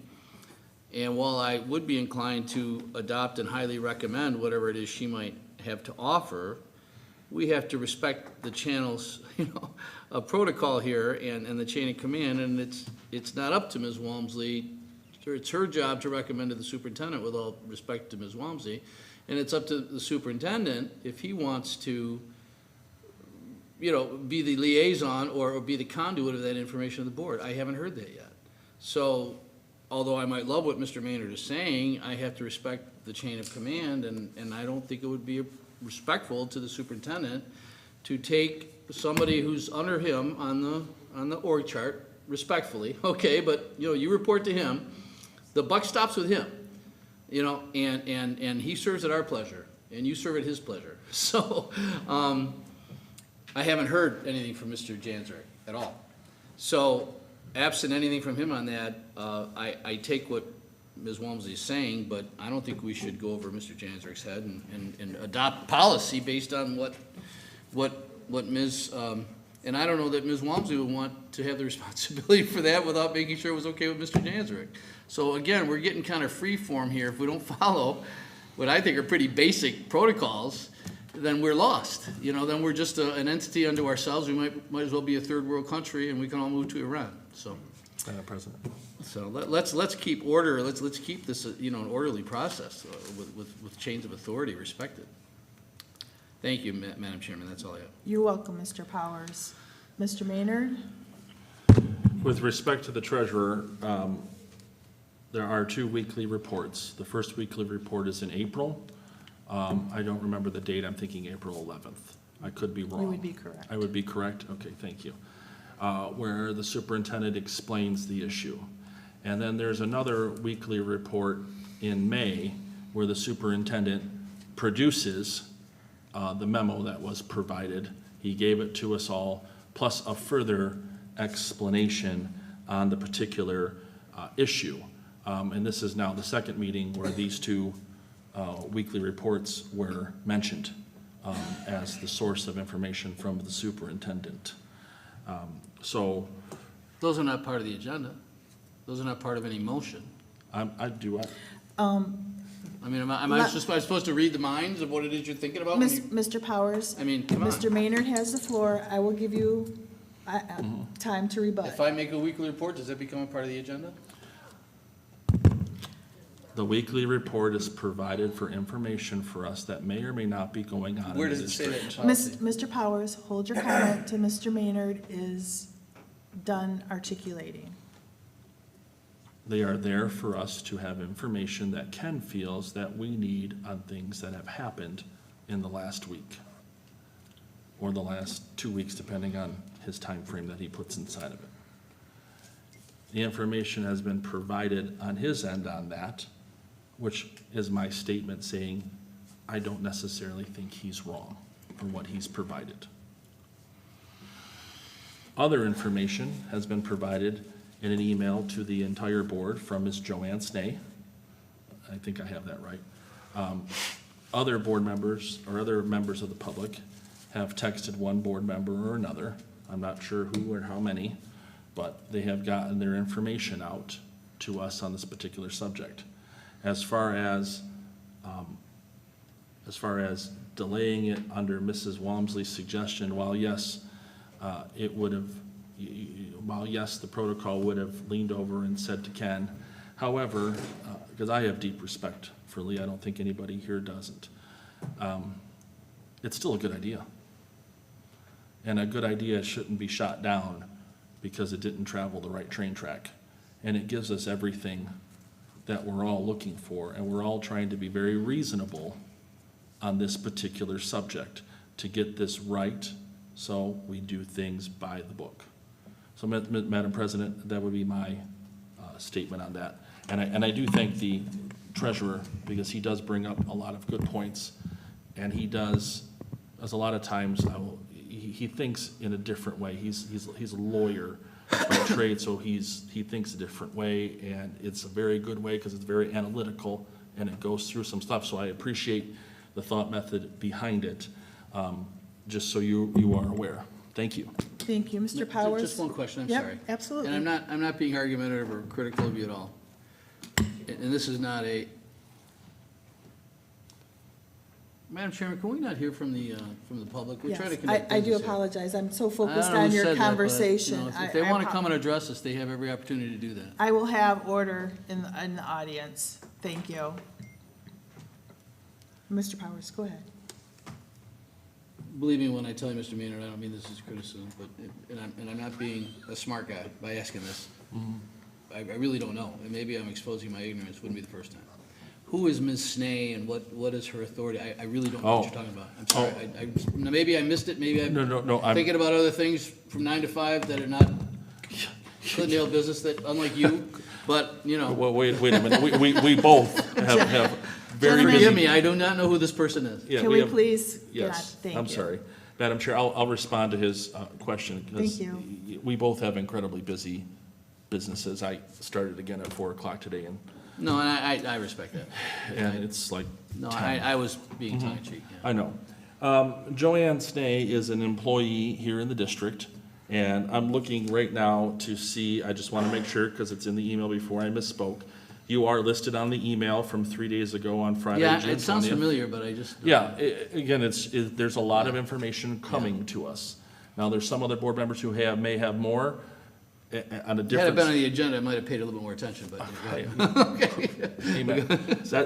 That's the reason that I think Lee's suggestion is appropriate and a very good one, because then we all put all of our information on a table, and then we decide what's going That's the going best way to do for us. And I think, while, yes, I agree with you on the course, but she is up here to help us in various Is she here situations. tonight to speak for us? No, Ms. Snee is not here. Oh, okay. So I'm sorry, I interrupted. You said she's an employee here in the district, blah, blah, blah. Yeah, she's an employee in the district. I apologize, I don't know where, but I know she's. a Okay, but she district has an employee. opinion on all this? or Yes, she sent an information? email to us at 9:13 PM on January 20th, Okay, and to all of us. So, who, does she represent somebody other than herself, or? other than herself, I mean, it's Okay. just from her, so. And what can we take from that, do you think? I'm not gonna judge what you could take from it. I just think it's part of information that we all Okay. should assimilate and Okay. come back and look at this, because, you know, our own HR fault me for director. asking. No, I'm not faulting you for asking Okay. any questions. Okay.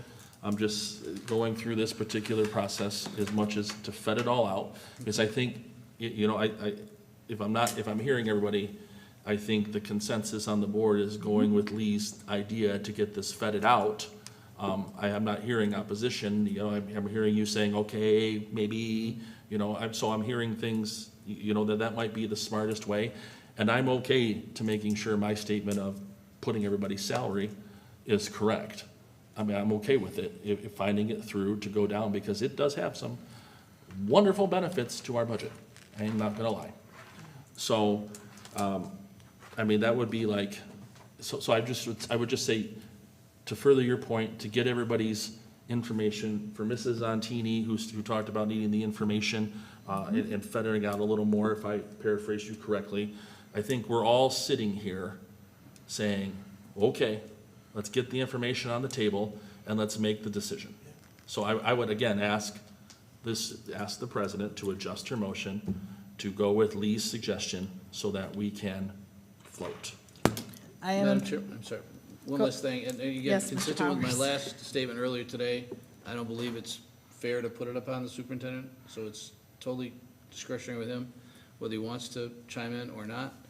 But I would ask the chairman, if the chairman would ask the superintendent whether he had any thoughts that he thought might guide us, or if he wants to respectfully withhold those, I respect that as well. So, thank you, Mr. Powers. thank you. Mr. Janzarek, would you like to provide comments or helpful information to this board? I wouldn't have looked over to Lee if I didn't want her to offer her input. I do not have a problem with what she said, and moving forward with that. Obviously, it was my initial recommendation to end the practice. If you'd like additional time for it, that's on the floor. Thank you. Mr. you. Powers, does that satisfy? Yeah, thank you so much, and thank You're you for the welcome. indulgences, Madam Chairman. The chairperson is amenable, oh, I do apologize, okay. Yes, go ahead, Ms. Santini. I have a question. Mr. Maynard, you brought up a certain date in April, that everyone, could you give me that date again, if you don't mind, sir? It was April 11th. It was April 11th for the first weekly report. Okay. And I think it's the second weekly report, or is it the third weekly report? I can't remember when I talked to Ken. It's either the second or the third April. weekly report in May for the second time this came up in his weekly reports. So April 11th for the first, Okay. and then the second time he wrote about it was either the second or third weekly report in May. Okay. Because I received the May, but I wasn't here in April on that day. Okay? Let me go back and find you the So that's why I'm asking. Again, I'm not pointing any fingers. I'm not going after anyone. I'm just being honest. Yes. That was I'm not being- something I forwarded to you, I'm Okay? sorry. Yeah. So, I didn't you think to know, you forward gotta that to you. understand that where I come from, where my questions come from. I'm doing my job. Yeah. I'm dedicated, just like the rest of you. Yes, you are. It isn't to be, you know. No, it's a good you thought, know, I totally forgot. Move things around in the wrong way. No, I'm doing Seems my like you've been here job. forever. So that's kind of difficult for me, okay? And another thing, if I can just interject, is that whatever the board decides, and it's everyone's vote, because I'm only one, but if we go through further study, will the unions be consulted so that we can have what information that they're willing to give us, so that we have more clarity too, so we'll get a full-bodied perspective. So I wanted to ask that. The third thing I wanted to bring up, and again, this is no disrespect to, I believe her name was Mrs. Snee, am I saying that correctly? I don't know this woman, it's nothing personal, it's not being derogatory in any way, because I don't know who she is.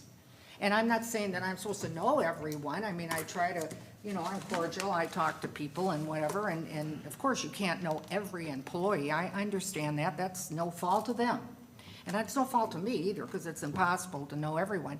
But I'm getting an email from someone that I don't know, and you tell me through conversation, and if I've got this right, that she's an employee, but again, I have no background. What is her background? What is her position here?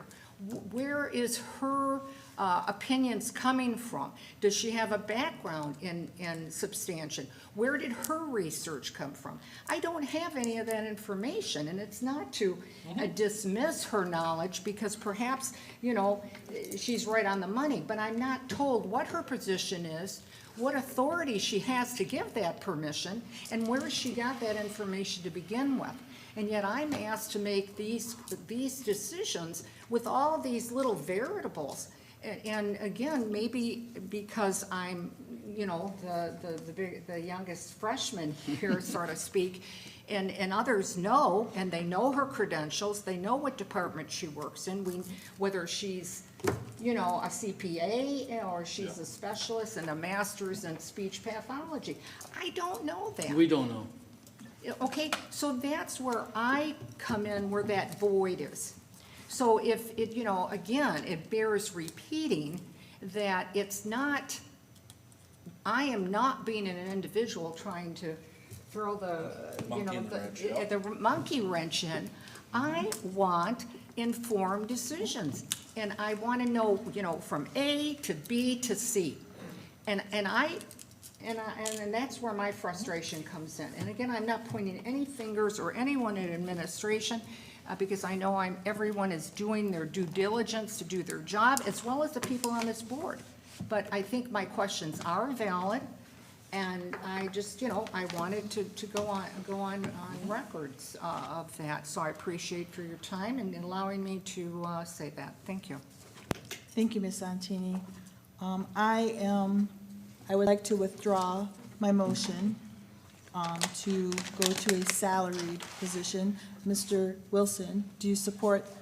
Yes, ma'am. Okay, and I would like to make a new motion that we continue doing what we have been doing.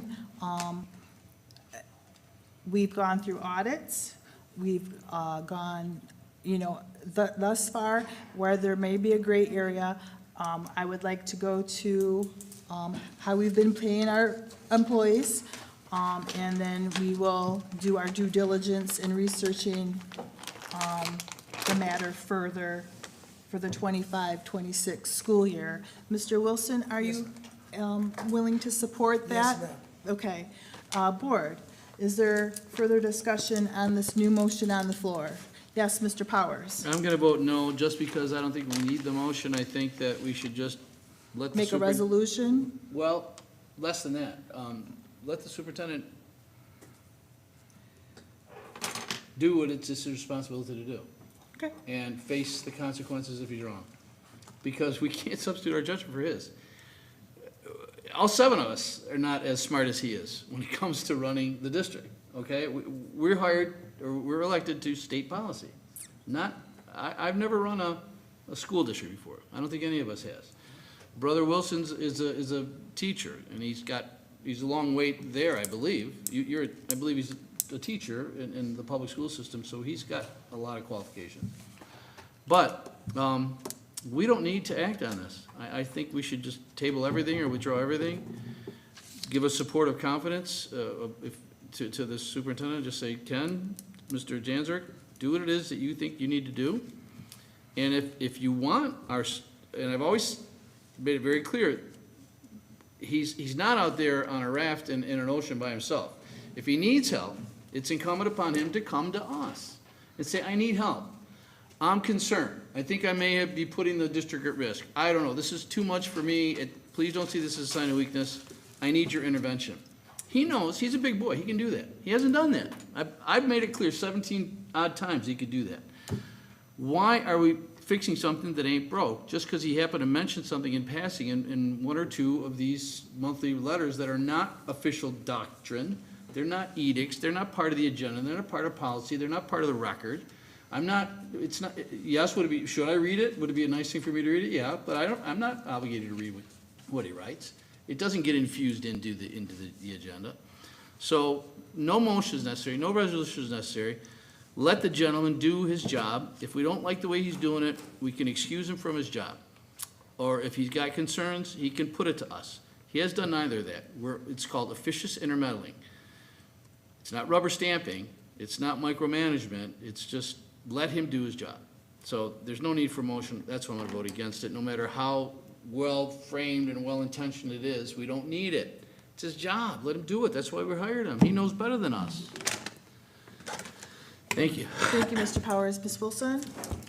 I just have a couple of things here. One of the reasons that I brought this to the board is because something that I found from the MASB. And it outlines roles and responsibilities of the board and the superintendent. Now, maybe I misread this, I don't know, but I'm just gonna state it here. One of the points of the board, when it comes to staffing and appraisal, it says, adopts policies governing salaries and salary schedules. That is the role of the board. The role, now this is according to the MASB. The role role for the superintendent when it comes to staffing and appraisal, I mean, there's other things with staffing and appraisal when it comes to the board, and I can continue to read that. But I read salary schedules, that is something that the board should be doing. In that same token, when it comes to staffing and appraisal, for the superintendent, recommends all personnel to be hired as responsible either directly or indirectly for performance evaluations. Now, this is what I read this, that's what I thought about. We're talking about salary schedules. So whether it's us adopting a policy or whatever, that's one of the reasons why I brought this to the board. As it reads here, now, if what's on the MASB is inaccurate, we shouldn't be following it, I don't know.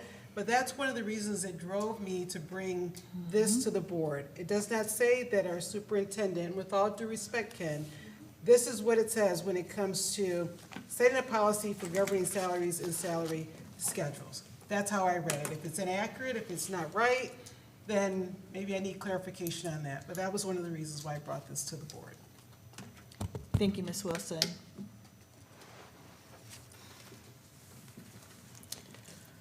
I am inclined to withdraw my motion and give directive to Mr. Janzarek if I have Mr. support, Yes. Mr. Wilson's support. Yes, ma'am. Thank you, Mr. Wilson. Mr. Janzarek, we entrust with you to make the decision moving forward and have discussion in moving forward with the policy. Okay, thank you. I don't think, Moving Yeah. forward with there is no policy. There is no policy. So, no, we, No, directive, if you. Yes, go ahead, Mr. So Wilson. What you're saying, you're gonna give a directive to be with the policy, but there's no policy right now. And, I don't wanna beat a dead horse, but, maybe down the line, there's supposed to be a policy, or like Mr. Powers said, it should be put in their CBA, or, but the directive is, I think the directive, is a great idea. Just think it needs to be direct. I apologize, Mr. Wilson, I'm not following you. When you say follow the policy, there is no policy. Okay, so there's no policy, okay, I see what you're saying. So It's a practice. the practice. Thank you, Mr. Powers. Thank you. So are we all clear now? Thank you. Thank you, everybody. So are you making a motion to direct the superintendent to follow the current process? I've withdrawn the motion, and Mr. Wilson has supported. There is no motion. There is no motion on the floor. It's just It's a directive. So the directive is for Ken to follow what we're doing now. Correct. thank you. Thank you, board members. Until we can come back past the summer. Yes, and discuss. and discuss, do our research, meet. Yes, Thank you okay, for the clarification. thank you, Thank thank you, you. everybody. Ms. Santini? No? You don't want to ask me. Okay, I know you're taking that motion off the floor. Yes, So it's going over to Ken, and then Ken is going to make the decision just to keep everything the way it was, We- correct? So we're correct. on the same page. That is correct. Okay. There's no motion. But what Mr. Wilson said, are we still going to do any type of research, or will there be discussions? No, we are. And who are those people? Our 7 board members Okay. will be discussing, as to moving forward, how we want to address the 25-26 school year. Okay, so in that sense, we're doing what Ms. Walmsley suggested in a way. but Yes. We're directing it to. Yes, To Ken. to Ken, through Okay. Ken, yes. With Yes. Ken's endorsement of what Ms. Wamsley said. Right, Okay. yes. right, Thank you. okay, Thank you. Closed session, the superintendent recommends that the Board of Education enter into a closed session as authorized by Section 8B of the Open Meetings Act for a student discipline hearing. Is there a motion on the floor? Motion. Ms. Wilson, is there support? Mr. Wilson, discussion? Hearing and seeing none. Madam Secretary, would you please take the roll call? Vice President Wilson, Yes. Treasurer Wilson, Yes. Trustee Wilson. Yes. Trustee Zantini, Yes. Trustee Maynard, Yes. Treasurer Powers, Yes. Secretary Valerio Nauk, yes, and President Kaminsky. Motion passes 7-0. Closed session number 2, the superintendent recommend that the Board of Education enter a closed session as authorized by Section 8B of the Open Meetings Act for a student discipline hearing. Is there a motion on the floor? Motion. Ms. Wilson? Second. Mr. Wilson? Is there discussion? Hearing and seeing none. Madam Secretary, would you please take the roll call? Vice President Wilson. Yes. Trustee Wilson. Yes. Trustee Zantini, Yes. Trustee Maynard, Yes. Treasurer Powers, Yes. Secretary Valerio Nauk, yes, President Kaminsky. Votes yes, motion passes 7-0. Closed session, the superintendent recommend that the Board of Education enter a closed session as authorized by Section 8A of the Open Meetings Act to discuss the superintendent evaluation. Is there a motion on the floor? Motion. Ms. Wilson, is there support? Support. Mr. Wilson, is there discussion? Hearing and seeing none. Madam Secretary, would you please take the roll? Vice President Wilson. Yes. Trustee Wilson. Yes. Trustee Zantini, Yes. Trustee Maynard, Yes. Treasurer Powers, Yes. Secretary Valerio Nauk, yes, President Kaminsky. Votes yes, motion passes 7-0. Would like to go to public comment. There will be a vote to the table after our closed sessions. Just a point of order, Madam Chairman. Yes, I believe we moved to put on the agenda going to closed sessions for 2AD and 3AD, but I don't think we've had a motion yet to move those into closed session. Could we do that before we go to public comment? I don't believe those motions passed, Mr. Powers. Not bad. They did not Oh, pass. I'm sorry, okay. Okay. Forgive that, and then we're gonna follow then for the, sorry about that. Then the order that we're gonna follow in the closed session are as it's set out in items 13 through 15. That is correct. Okay, I'm sorry, I got tired. That's okay, point of That's my notes on that. clarification. It's been a long, Okay, it's a long and day. then, and then one last question for the chairman, if the chairman will indulge. Yes. After the closed session, are we going to take any action on the record pursuant to the closed session? Yes. Okay. So there can be public comment now and then, or all the public comment that comes now? I not would after like that? the public comment now, because I'm sure, people are here for a public comment. Thank you. If they're so inclined to stay for the decision-making, they're more than welcome to stay Thank for you. the decision-making. General public comment on items not on the agenda. We encourage you to voice your opinion on topics not on the agenda. Please stand and be recognized by the chairperson and state your name and address before commenting. To provide the opportunity for all to participate, the board policy limits individual to 3 minutes. To ensure due process and respect of individual rights, the district maintains a formal process for handling complaints against individuals. A problem involving an individual or specific incident is best handled through administrative channels. Speakers are asked to express themselves in a civil manner with due respect for dignity and privacy of others. who may be affected by your comments. Speakers should be aware that if your statements violate the rights of others under the law of defamation or invasion of privacy, you may be held legally responsible. Is there anybody wanting public comment for items not on the agenda?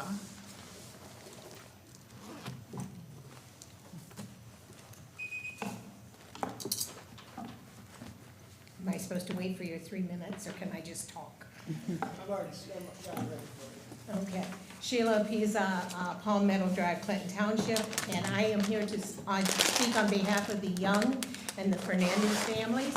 Last Saturday, the 14th, we had a wonderful community involvement day here. I want to thank Alex and Ken for being here. They represented the school very well. We were sorry to not see a whole lot of other people because after all, it was honoring Quinn Road people that have been part of our community for many, many years. Again, I'm just speaking on their behalf. I had the honor to be asked to attend, and it was phenomenal, and we're really sorry we didn't get to see some of the other board members here. Thank you. Thank you.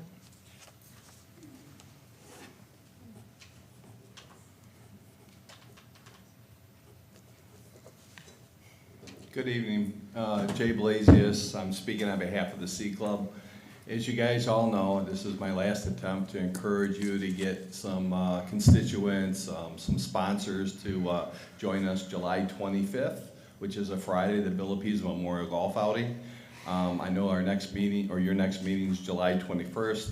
We'll probably have already had everything secured by then, so it'll be kind of late in the game. But reach out to the people that you can. I really appreciate that, and more than the coaches do, and most definitely the student athletes. And if you guys have never taken a look, take a look at what's going on in the gym, in the upstairs, just to see what we really spend our money on. There's going to be a slideshow at the after the golf outing to show all the things that we have been spending our money on. We can say it, but unless people see what we do, they don't really know what we do. But thank you for listening to me, and for the sake of brevity, I'll stop right here. Bye. Thank you. Is there anybody else wanting public comment for items not on the agenda? Seeing none, the board will now enter into a brief 5-minute recess and go into closed session. The time is 10 o'clock.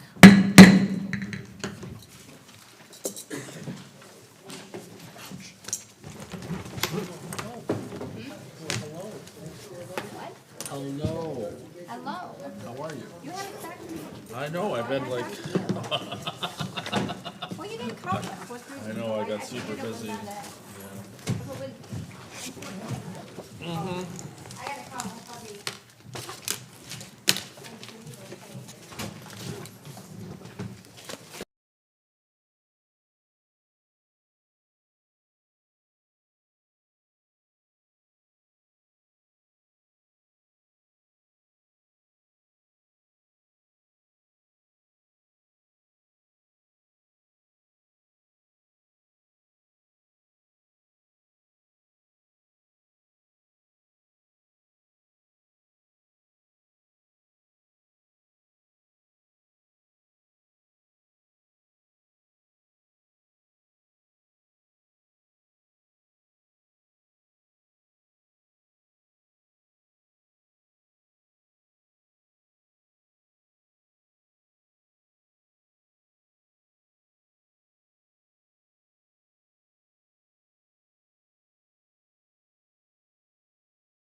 Ken, do you have the verbiage for the, I have a student number.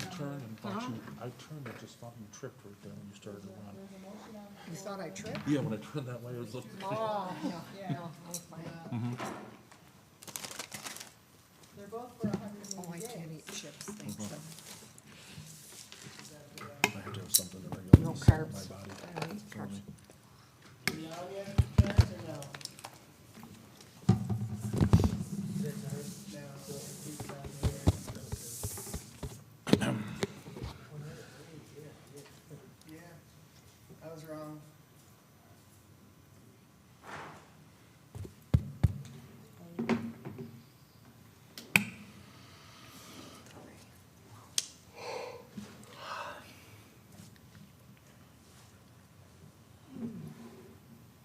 Yes, we're live. Thank you. Our board is back in session at 3:01 a.m. In regards to first closed session, in regards to student discipline student ID number 17500147001. Is there a motion on the floor? Madam Chair, Yes, Mr. Maynard. I motion to concur with the superintendent's recommendation for expulsion for 180 days. Thank you, Mr. Maynard. Is there support? Support. Mr. Wilson, is there discussion? Yes, Mr. Powers? Would Mr. Maynard entertain a amendment to his motion to make it 90 days instead of 180 days?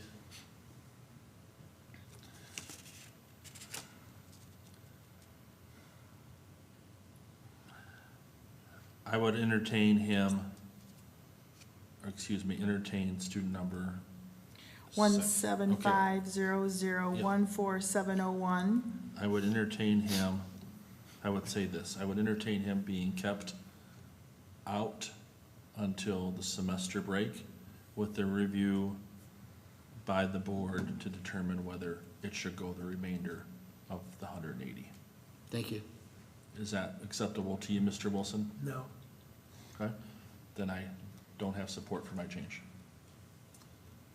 Am I the only, you don't like the 180, Mr. Wilson? No, he doesn't I mean, you don't like, you want the 180. I think to protect this, I think we need the 180. I think to. Okay, and I don't feel particularly strongly about it, so No, it's- if everybody else feels like 180, then I'm not gonna fight about Yeah, it. But if other people think maybe 90 we could get away with, or with Mr. Maynard's cautious, you know, but if people feel strongly about 180, that's what this is about. May I ask a question? Yes, Mr. Wilson? I don't know if we can do 90. Can we do 90 days? The recommendation of the superintendent was 180 days. Okay. Can we do 90, Ken? I think Ms. Santini has a question Okay. as well. Well, Mr. Powers also has a I question, didn't so know. let me get Mr. Powers We in. didn't know. I mean, I know that there might be certain circumstances that apply where we don't have the discretion, but I'm not sure this is one of those. So I don't know if that, because I know there might be a difference between an expulsion and a suspension, and that might have ramifications. So it might have to be 180 days to be an That would expulsion. be a long-term suspension. So, just seems to me that the conduct was serious enough so that it warrants significant thought about discipline, but I'd like to hope that he might be able to Yes, sir. show improvement in 90 days with the proper intensive, counseling. but- Recommendations. Yeah, but I don't feel that's, I appreciated what you said, Mr. Maynard, and I appreciate what you're saying, Mr. Wilson. If you don't accept that, then I won't press it. Thank you. My point is, and I'm happy to offer, okay, because I want everybody to work together. It is a very difficult Okay, decision. it is a very difficult decision, but the reason I went with 180 after sitting up there is we had 4.5 hours of, we gotta let the superintendent run the district. And the more and more I thought about it, the superintendent has recommended 180, then we need to roll with 180. Thank you. Ms. Zantini, did you have something? I just want double clarification. Are we talking 180? Is that what That's- the motion was? Yes, yes, Okay, that's thank what we're you. staying I'm on with. board. Okay, thank you. Any further discussion, board members? I'm just, Ken, you'll put the normal stuff in the letter? Thank you. With recommendations, Yep. Yes, yes, I'll add the recommendations as discussed. thank you. Any further discussion? Hearing and seeing none, Madam Secretary, would you please take the roll call? Trustee Maynard, Yes. trustee Wilson. Yes. Trustee Zantini, Yes. trustee, treasurer Powers, Yes. Ms. Valerio now, secretary, yes. Vice President Wilson, Yes. President Kaminsky. Votes yes, motion carries 7-0. Closed session number 2 concerning student number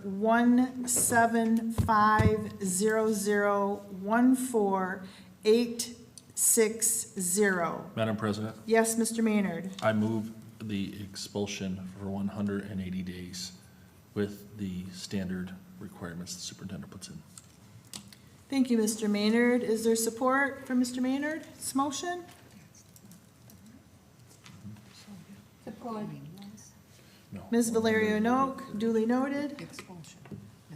Is there discussion at the Madam tape? Chairman? Yes, Mr. Powers. The hardest one is to expel it. We're not gonna doing that. I'm gonna vote in favor of the motion, but only because, as I understand the law and our policy, which is zero tolerance under the facts established, Correct. we don't have much discretion. The young man, the student, The student. impressed me. I think he might have impressed one or more of you as having great potential. So it is with some regret that I vote yes, but I think that I'm duty bound to do that. And so I just want to explain my vote ahead of time.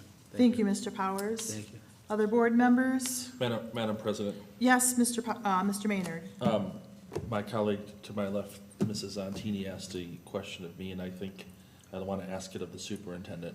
Just so I'm clear, Ken, it's expulsion, no return, or expulsion with 180 days with the opportunity to be readmitted?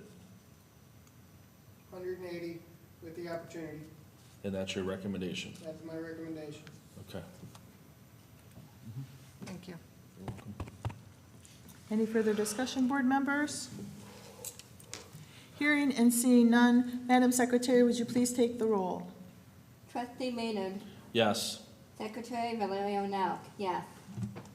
Ms., Santini. trustee Zantini, Yes. trustee Wilson, Yes. treasurer Powers, Yes. vice president Lisa Yes. Wilson, and President Kaminsky. Votes yes, motion passes 7-0. Mr. Janzarek,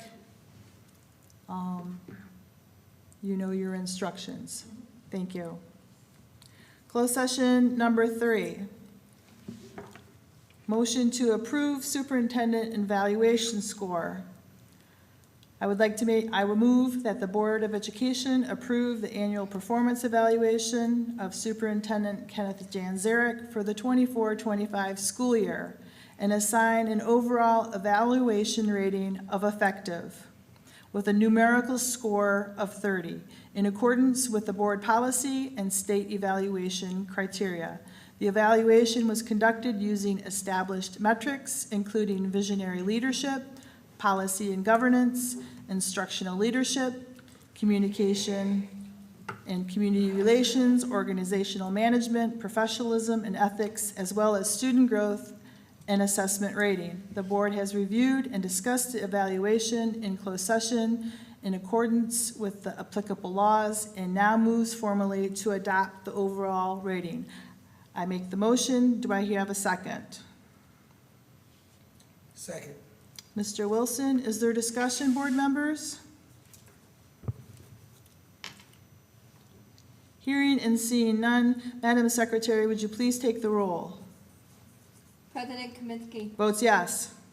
Trustee Wilson. Yes. Trustee Zantini. Yes. Trustee Maynard. Yes. Treasurer Powers. Yes. Secretary Valerio Nauk. Yes. Vice President Wilson. Yes. Motion passes 7-0. I will fill out the required paperwork and report that to the state.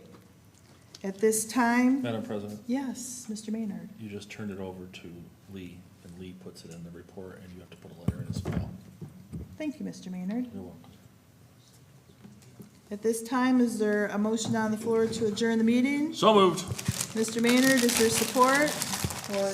Ms. Wilson? All those in favor signify by saying aye. Aye. Any opposed? Motion adjourned at 3:11 a.m.